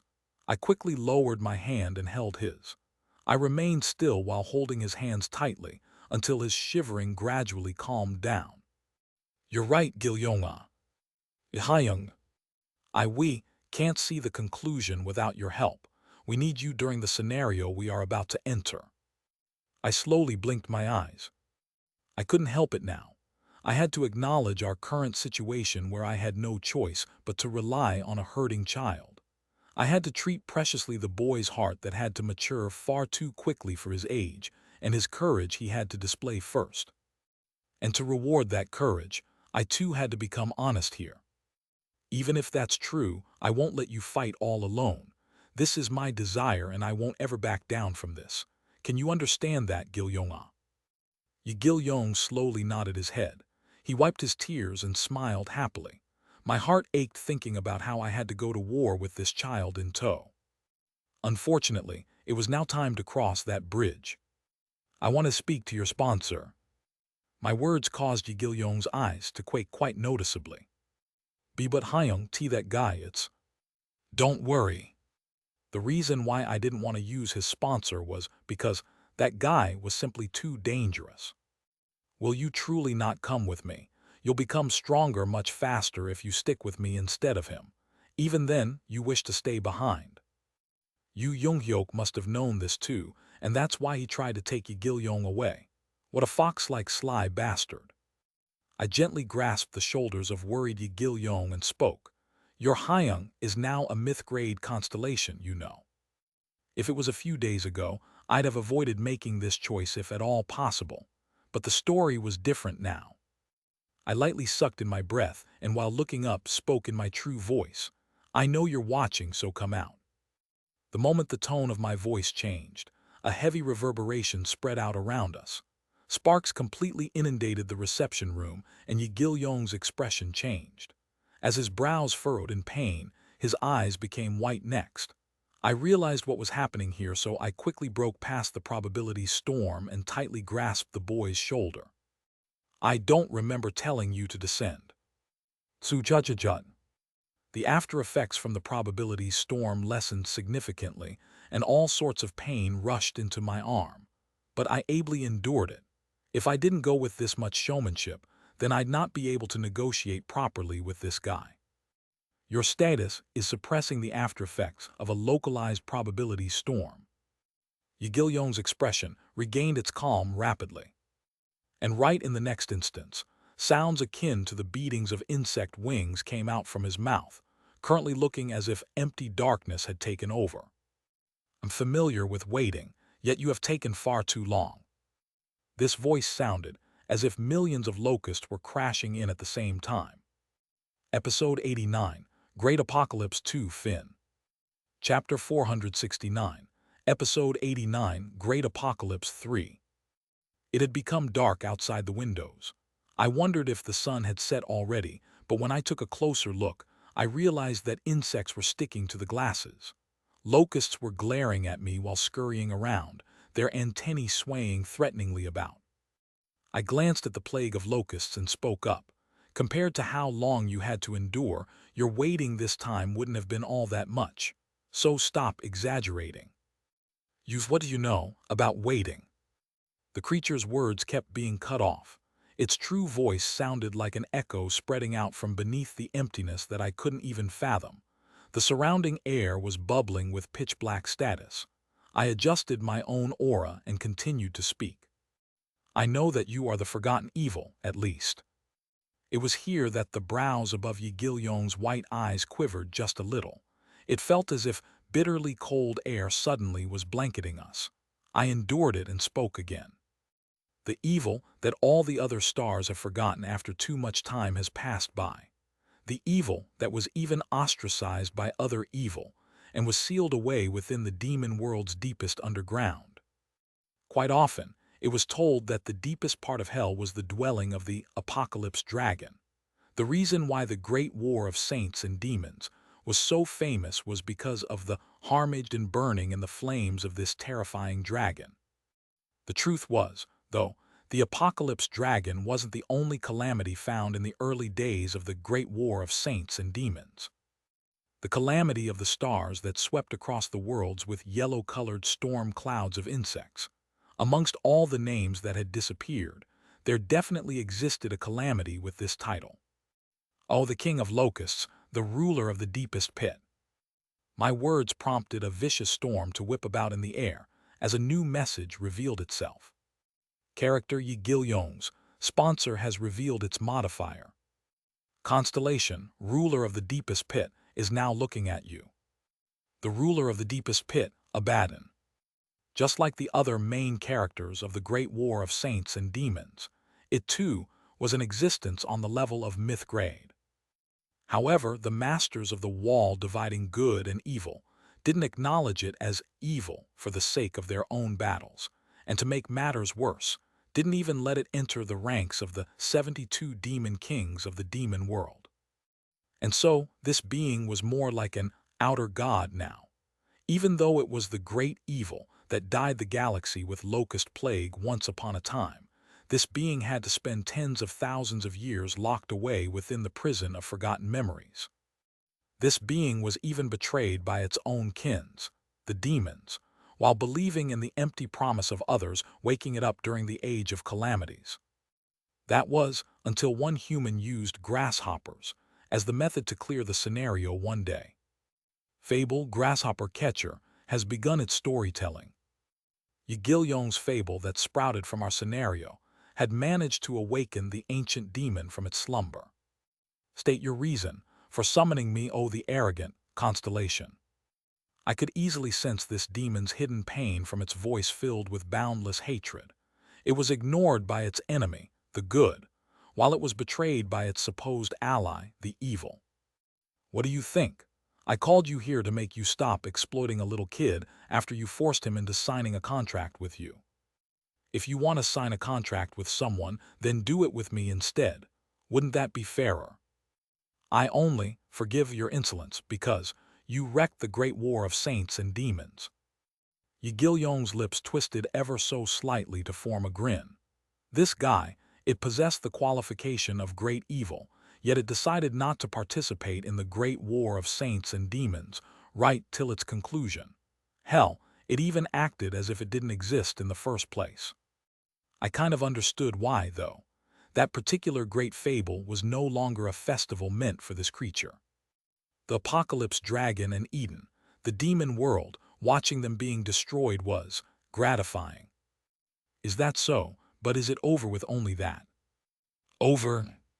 Abaddon, you're still evil. My words caused Yi Gil-yong's brows to quiver. The great war of saints and demons is already over. Yeah, it has ended, but it'll start again in the future, and the scenario where you're the calamity might get created during then, where everyone remembers your modifier, where everyone trembles from fear in front of your name. Why are you saying such things? Abaddon smiled as if it heard rather sweet-sounding remarks. I went straight to the topic. Let me not beat around the bush. You've saved up enough of your strength. Now lend us your aid. And why should I? Because even you would be annihilated if you don't. You already know very well that other constellations will never give you the time of day after we're all gone. I am the ancient evil. The constellations on the side of absolute evil will never acknowledge you as the most ancient evil.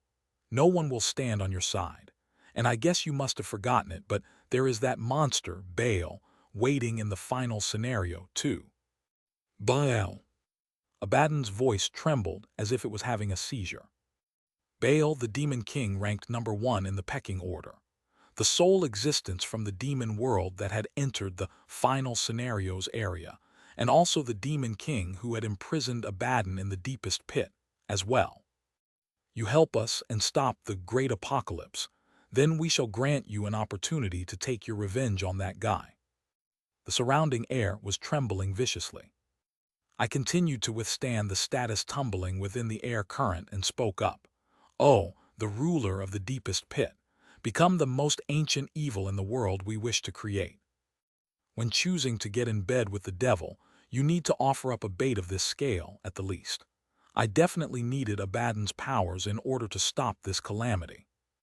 1 hour and 5 minutes remaining until the start of the great apocalypse. Finally, all the preparations were complete. I looked at my companions waiting on the side of the plaza and asked them, "Has Yu Younghyuk woken up yet?" "No, not yet," Ysialhwa replied, and I nodded my head.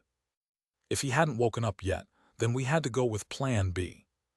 I'll believe in you, everyone. We have no other choice now. The Plan B was actually the same, with a split into 2 groups and each fight an outer god king. The only thing different would be the composition of each group. The outer god, the first team will fight, is the Living Flame. The Living Flame, the god name of Uriel, who lived during the 999th turn. The one appearing in the Pacific Ocean is the master of the sunken island, but once the great apocalypse begins, the Living Flame will definitely make her appearance. She's targeting the secretive plotter, after all. I glanced at the sleeping, secretive plotter, still trapped within the ceiling sphere, and continued on. For the time being, this is the list of the participants. Companions stared at me with tense eyes. Jiang Huiwan, Yigilyong Shin Yuseung, Ysialhwa Gongpildu, Yusanga Han Suyong. The main damage dealer of this group was Jiang Huiwan. The one possessing the strongest space-restricting power was Yu Sanga, while no one even came close to Han Suyong's ability to conduct the battles. These 3 were going to form the mains of the team. Of course, that wasn't the end. Uriel, Abyssal Black Flame Dragon, the Great Sage. Sparks began dancing wildly in the air as soon as I said that. Constellation, demon-like Judge of Fire, is nodding her head. Constellation, Abyssal Black Flame Dragon, grumbles that it doesn't wish to be ordered around. Constellation, Most Ancient Liberator, is guessing your intentions. Since our opponent was going to be Uriel from the 999th turn, we definitely had to send out our own Uriel. If luck was on our side, we might be able to see the disconnected film theory's effects once more. The Black Flame Dragon would no doubt be a great help here, and there was no need to even mention the Great Sage now that he had become a myth-grade constellation himself. I'd like Breaking the Sky Sword Saint, Kiajios, Jang Hayong, and the rest of the Transcenders to be their backup, please. Leave it to us. The clearly excited Jang Hayong shouted out after she finally got a proper mission of her own. However, her enthusiasm should take a turn for the worse once she gets there. Both the Breaking the Sky Sword Saint and Kiajios nodded their heads, so I continued on. Finally, Hades, Persephone, I'd like you 2 to accompany the first team, please. Constellation, Father of the Rich Knight, is silently nodding his head. Constellation, Queen of the Darkest Spring, is looking at you worriedly. The expressions of my companions quietly listening, until then finally began changing somewhat. The first one to open her lips was Jiang Huiwan. Hang on a minute. Is there a need to focus all the combat personnel on the first team? Basically, everyone is in the first team, isn't it? Who will be in the second team? Yijai Yihyeonseong SSI, and I will form the second team. What about other constellations? I didn't reply to her, prompting her eyes to narrow to a slit. Yet another nice-sounding suicidal plan. I spied Yu Sang-ah next to her, smiling gently just then. All right, if it's her, then she might side with me on this one. Someone is reciting the Constrictive Sutra. Her gentle lips began reciting something truly terrifying. I then spotted Han Suyong in the distance with her hand massaging her temples while shaking her head. I told you, it's not going to work. I urgently shouted out. Hang on, it's not a suicidal plan, it really is a proper plan. That's why I'm bringing along both Jai-Hai and Hyunseong SSI.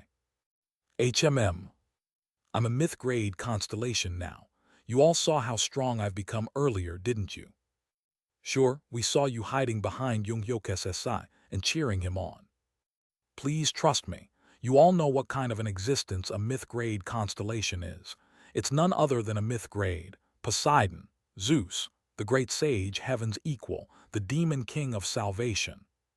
Sounds like something weird is mixed up in there, though. My companions seem to have fallen into the trap of uncertainty after I repeated the myth grade several more times. Indeed, the best brainwashing method was to repeat yourself. It was then a thunderclap exploded in the sky. Constellation, most ancient liberator, is glaring at you.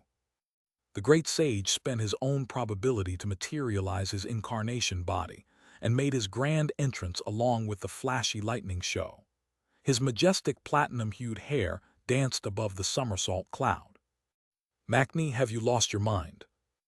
It's fine to send an indirect message. You know, you need to conserve your probability. Not all myth grades are equal myths. You're just a hatchling who has stepped into this domain only recently. This was my first time seeing the great sage come out this forcefully, and that flustered me somewhat. I deliberated on my options before sighing out grandly and told everyone the truth. I too don't believe the combined strengths of the second team will be enough to kill a king. Then what were you planning to do? The core of our plan this time is blitzkrieg. Currently, we didn't have Yu Jung-hyuk, the core of the second team, with us. If we couldn't borrow the powers of the 1863rd regression turn, then didn't matter how the teams were split up, we still didn't have any guarantee of victory. Just one mistake, then forget about dividing and conquering our enemies, we'd get conquered instead. In that case, there was only one way remaining to ensure everyone's survival. The survival of the second team is dependent on the first. You must defeat the living flame as speedily as possible and head to the Pacific Ocean. The goal of my team, Jai-Hai, Hyunseong SSI and I, is to endure until all of you come and join us. This was the first stage in the plan that I came up with. 30 minutes later, Yi Jai-Hai, Yi Hyunseong and myself disembarked to the Pacific Ocean. Right up until our departure, my companions were trying to change my mind, but I simply shook my head at them. The master of the sunken island managed to destroy the American continent simply by rising up. If we waited for that guy to get closer to the Korean peninsula, then every single nearby island would be destroyed even before the battle got underway.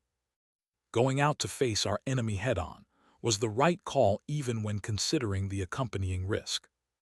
Constellation, maritime war god, is reading the water route with a deeply meaningful stare.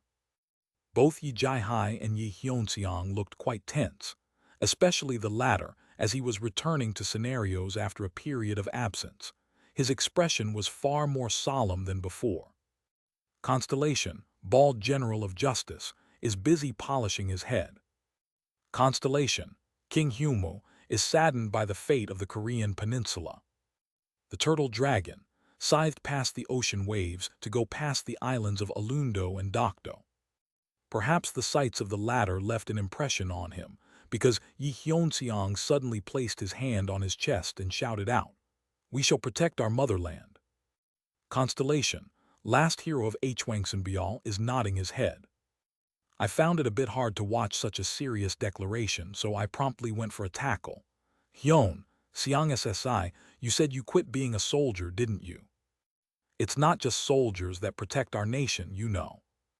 He muttered his reply and looked down at his dog tags with sorrowful eyes. Before we parted ways from the rest of the companions, Jiang Huiwon fidgeted around with those tags for a long time before letting him go. "You must stay alive no matter what, understand?"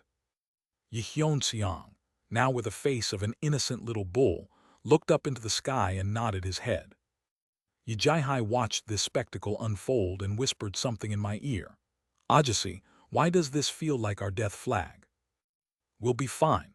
If anyone's dying today, it'll be Hyunseong SSI only. By the way, we'll just us two, me and Hyunseong Ajasi, really be all right." NG. I spread out a sheet on the ship's deck while explaining myself. This sheet was a DIY item I bought just now from the Docubuy bundle.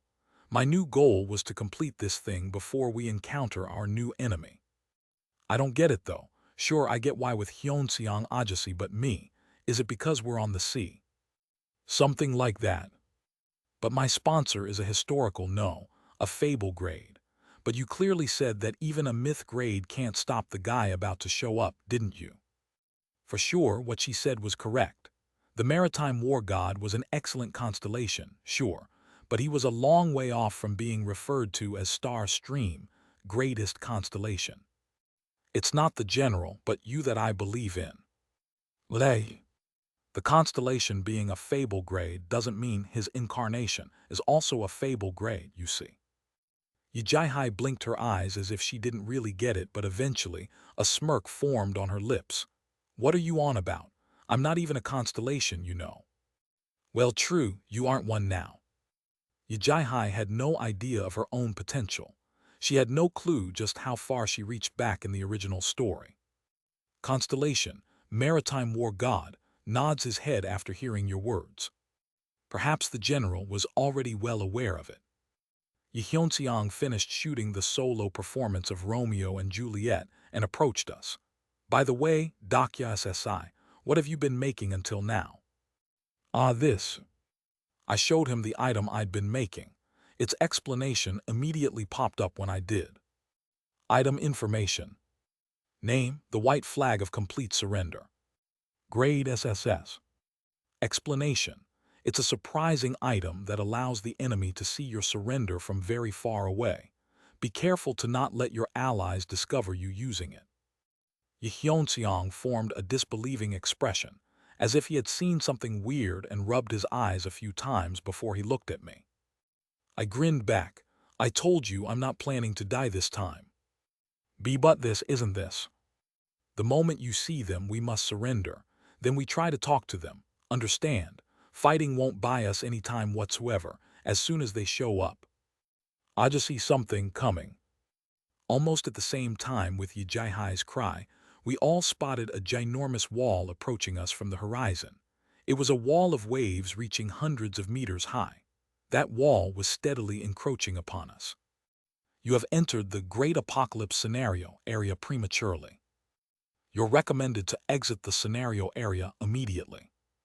If you fail to exit, the Great Apocalypse scenario will begin. Of course, I wasn't planning to leave. Hidden scenario, Great Apocalypse has begun. The invasion of outer gods has commenced. Please survive this calamity. The moment the scenario explanation ended, the gigantic waves of status crashed into us. This status was so great that all the hair on my body was standing up real high, even though I was supposed to be a myth-grade constellation now.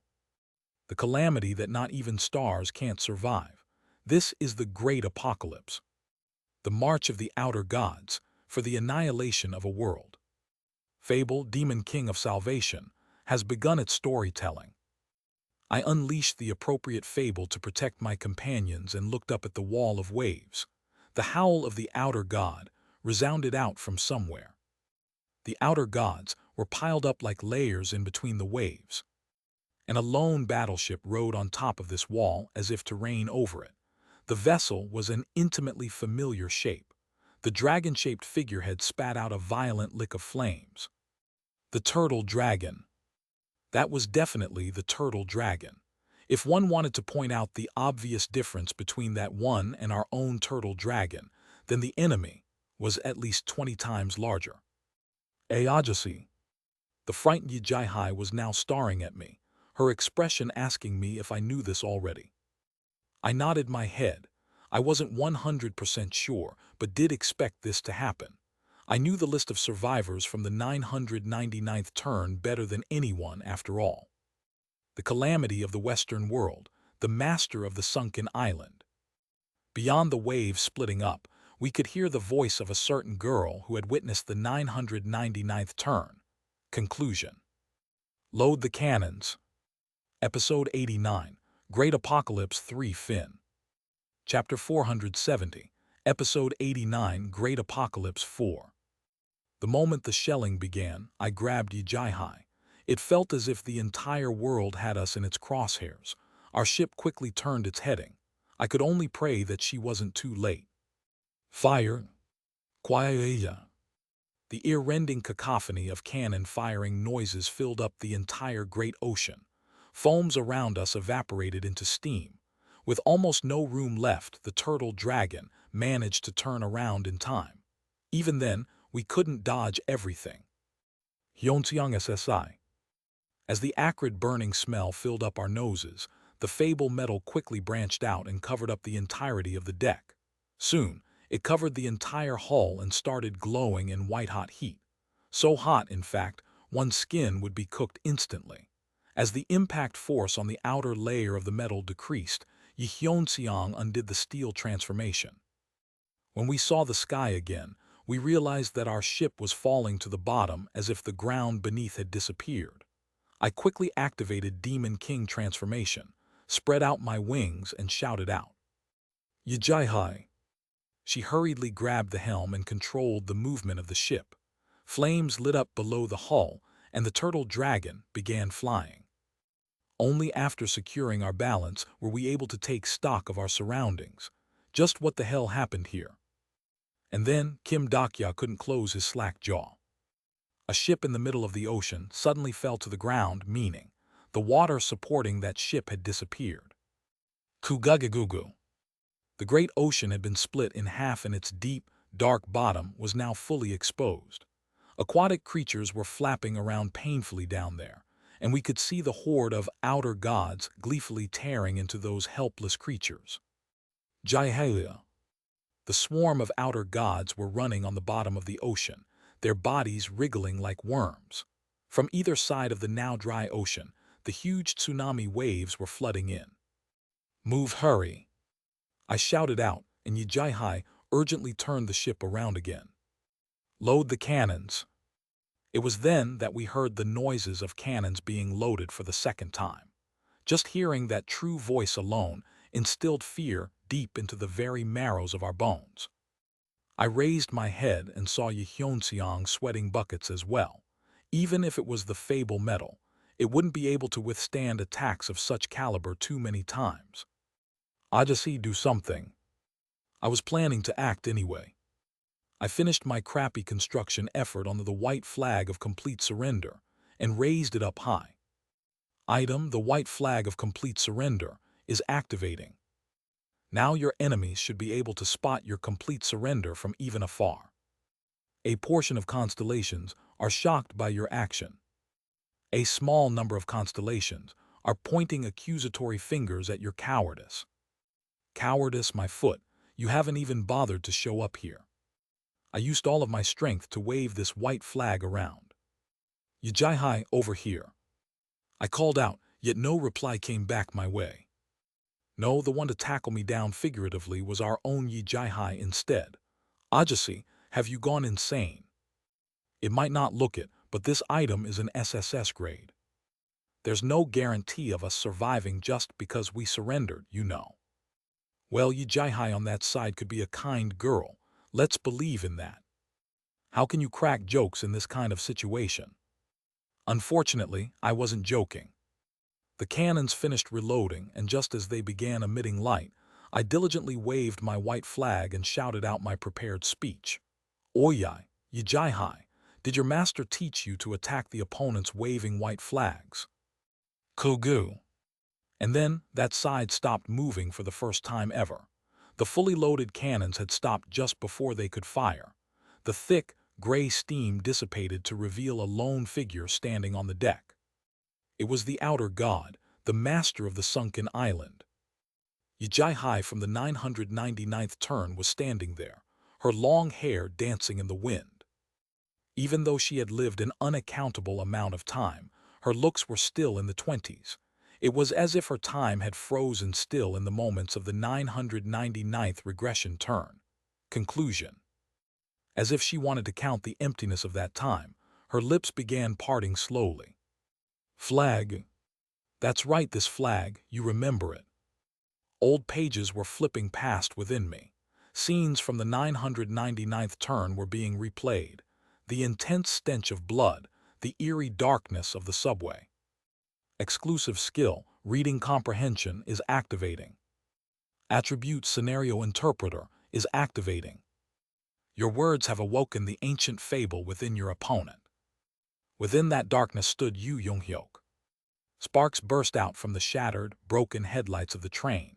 The light flickering intermittently illuminated Yu Young-hyuk's sword slaughtering the monsters. On that day, the wounded sword demon met the conquering king. The sword demon shuddered after seeing his sword easily rip through the enemies she had so much trouble fighting until then. Yijai shouted out, her eyes chasing after the sword's trajectory that seemed to disappear in pure disinterest. If I follow after you, can I become stronger too? Then, will I be able to survive in this stinking world? Su-cha-cha-cha-cha. Sparks danced violently before my eyes. The vicious storm of probabilities' aftermath was so powerful that I couldn't even see my front properly. The incoming aquatic creatures and outer gods targeting us got sucked into the sparks and writhed in pain. What's this? What's this? What's this? What's this? Outer gods turned to look at their king. However, their king was no longer standing there. As if she was lost within the distant memories, the 999th turns Yijai was reaching out towards the empty air. Master. As I thought.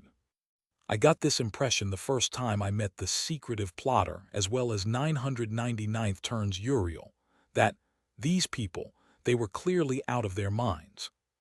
Character Master of the Sunken Island is painfully baring her teeth. When an existence became an outer god, normally this being would end up as a completely different existence. It lose the memories of the life it lived and be reborn as a brand new creature. However, that was the story reserved for the regular outer gods. Kings played by different rules. They retained the memories and emotions of their previous lives. The secretive plotter divided his fable into different regression turns and stored them that way, while the living flame shoved her own sense of self into her vengeful obsession. In that case, what was it like for the master of the sunken island? Was she able to remember who she used to be? Yijai, please remember who you once were. I wasn't sure why the 999th turns Yijai became an outer god. However, I could think of one possibility. Don't destroy this world line, please. This place is the same as the world you used to live in. Yu Young-hyuk is here, so is Yehyun-seong, and so are you, Yijai. Su-cha-cha-cha-cha. Starstream is closely observing your actions. A portion of Great Docubus are frowning at your actions. Fables from the 999th turn began flowing in front of my eyes. Don't close your eyes. Make sure you see who you're about to kill. Don't close your eyes. Make sure to remember who your sword is about to kill. Yu Young-hyuk as how the 999th turns Yijai remembered him stood there, the man who taught her the ways of the sword and how to survive. The struggle for the flag began, and after taking over the Chungmuro station, he said this to her. Remember the deaths of those you've killed. This might hurt you, but that way, you'll avoid becoming a sword demon. Yu Young-hyuk's flag, still white and untainted, slowly wavered in that place. It become red, then black later. Yijai looked at the flag proudly gleaming on that man's back and thought to herself, I wish to become someone like him. That was something I also thought about often. Character Master of the Sunken Islands, fable is violently shaking. I didn't miss this opening and continued to fire my salvo like a machine gun. I spat out the events of the 999th turn that I remembered without a shred of hesitation. Have you forgotten everything that Yu Young-hyuk taught you back then? Let the ones surrendering early go. Those who scheme behind your back are usually the smart ones. We're short on manpower, so we need to utilize even such people too. Yijai's jaw fell as she watched me from the side. She must have had no clue that I'd come out and persuade our enemy in this manner. Didn't really matter if they slagged me off for being a coward, as I simply had no choice. I had to resort to stimulating the memories from the original novel since buying time was the utmost priority for us. I didn't have any guarantee that this method would work anyway. Fire. God admit, so that little wasn't enough, huh? Quiet. The second shelling commenced. Although the firepower this time was weaker, the destructive power behind the attack was still too much for us to meet it head-on. The only saving grace was that, rather than one big shot, the attack was in the form of scattered rounds instead. I watched the shells cross the vast ocean and bit my lips hard. Hyunseong SSI. I'm not finished with my preparations. Was it because he had to lend the fable metal to our companions too? Hyunseong's magical energy recovery rate was extremely slow. The forged steel covering the vessel was only about half compared to before. Meaning we need to withstand this turn, without the help from the steel transformation. The turtle dragon began retreating with every ounce of energy in order to dodge the scattered shells. However, Yijai moved in contrast to the ship's direction and stood in front to protect both Yi Hyunseong and me. Ajuses stand behind me. I'll do whatever I can about this. Her unexpected words made me take another look at her. With an unfamiliar light in her eyes, she was studying the front line. This fight, it's my fight. I didn't know what made her move, but one thing, for certain, Yijai had chosen her battlefield. I don't know what the hell this 999th turn is nor what happened in that place. However, if there is another me trying to destroy this world with the pretext of tragedy from another regression turn. Ghostly flames burned fiercely within her eyes after she had made up her mind. I will never forgive another me. Constellation, maritime war god, is unleashing his status. I quietly stared at her. The oceans were the most optimal battlefield for her. The only things I could trust right now were Yijai and her battleship. Nebula Kim Dokya Company's probability is permeating within the incarnation, Yijai. The great fables I possessed poured in all of their status into her. Blinding, golden aura enveloped her body. She opened her eyes wide before smiling refreshingly at me. Thanks, Ajasi. Yijai's battleship dashed forward. The turtle dragon evaded the arcs of the incoming scattered shells and spat out flames from its figurehead. All troops advance. Great fable, torch that swallowed the myth, has begun talking a big game. The flames spat out by the small dragon figurehead collided with the shell fired from the other side and evaporated. The history we lived together became the fable and was colliding against the 999th turn's fable. Great fable, Demon World Spring, is aiding the incarnation Yijai. Great fable, Season of Light and Darkness, has begun its storytelling. If one looked at the destructive power of great fables alone, then our side shouldn't get pushed around by your run-of-the-mill nebulas. Constellation, maritime war god, has ceded his command to his incarnation. Character Yijai is activating Ghost Fleet LV. Her speciality, the Ghost Fleet, finally revealed themselves above the great ocean's waters. Each of these vessels had grown past the size of a cruiser and were now almost reaching that of an aircraft carrier. They escorted the turtle dragon and spat out flames in sync with each other. Load the cannons. Yijai's Ghost Fleet started their speedy forward march. Unfortunately, that side started firing first. Waves of flames rushed in over the vast expanse of the ocean. The fleet headed straight into the wave. The gigantic wall of water blocked our front, but her eyes were focused only on a single point. Fire. The concentrated firing caused one side of the wave to explode. The fleet dug into that small opening and continued to advance. Her fleet, now in the straight-line formation, then opened fire in all directions. Outer gods struck down by the cannons cried out in pain. Yijai trampled on those screams and continued to advance forward again and again. She even vomited out blood after using an excessive amount of magical energy, yet she never let go of the helm. Even if it's just one shot. Yijai's eyes emitting chilling glow were still fixed on one point, on a certain battleship waiting beyond the thick wall of waves. Load the cannons. Load the cannons. Constellation, bald general of justice, is cheering on the incarnation, Yijai. Constellation, King Humo, is cheering on the incarnation, Yijai. Constellation, Joseon's first sorcerer, is cheering on the incarnation, Yijai. Constellation, last hero of Hwangsan Bial, is cheering on the incarnation, Yijai. Constellation, One-Eyed Maitreya is cheering on the incarnation, Yijai. Constellation, Siwei Single Stroke of Brush is cheering on the incarnation, Yijai. The Korean peninsula's constellations were now looking at her. While watching her pierce her way through this overwhelmingly disadvantageous combat situation, I began recalling a certain page from the now ancient original novel. Character Yijai's attribute evolution is imminent. Her final attribute evolution, something she also experienced during the original, was about to occur right before my eyes. Such a thing was possible only because of the current situation. The probabilities lent to her by the Korean peninsula's constellations, her own fable that she had accumulated with abnormal speed, and finally, Yijai's determination to even risk death all combined to create this miracle. Constellation, maritime war god, is looking at his incarnation. From the distant skis, Yijai's sponsor, the maritime war god, was looking down at her. He was the constellation that protected and advised her for the longest time. I knew what he was thinking right now. I could sense it because I was also a star like him.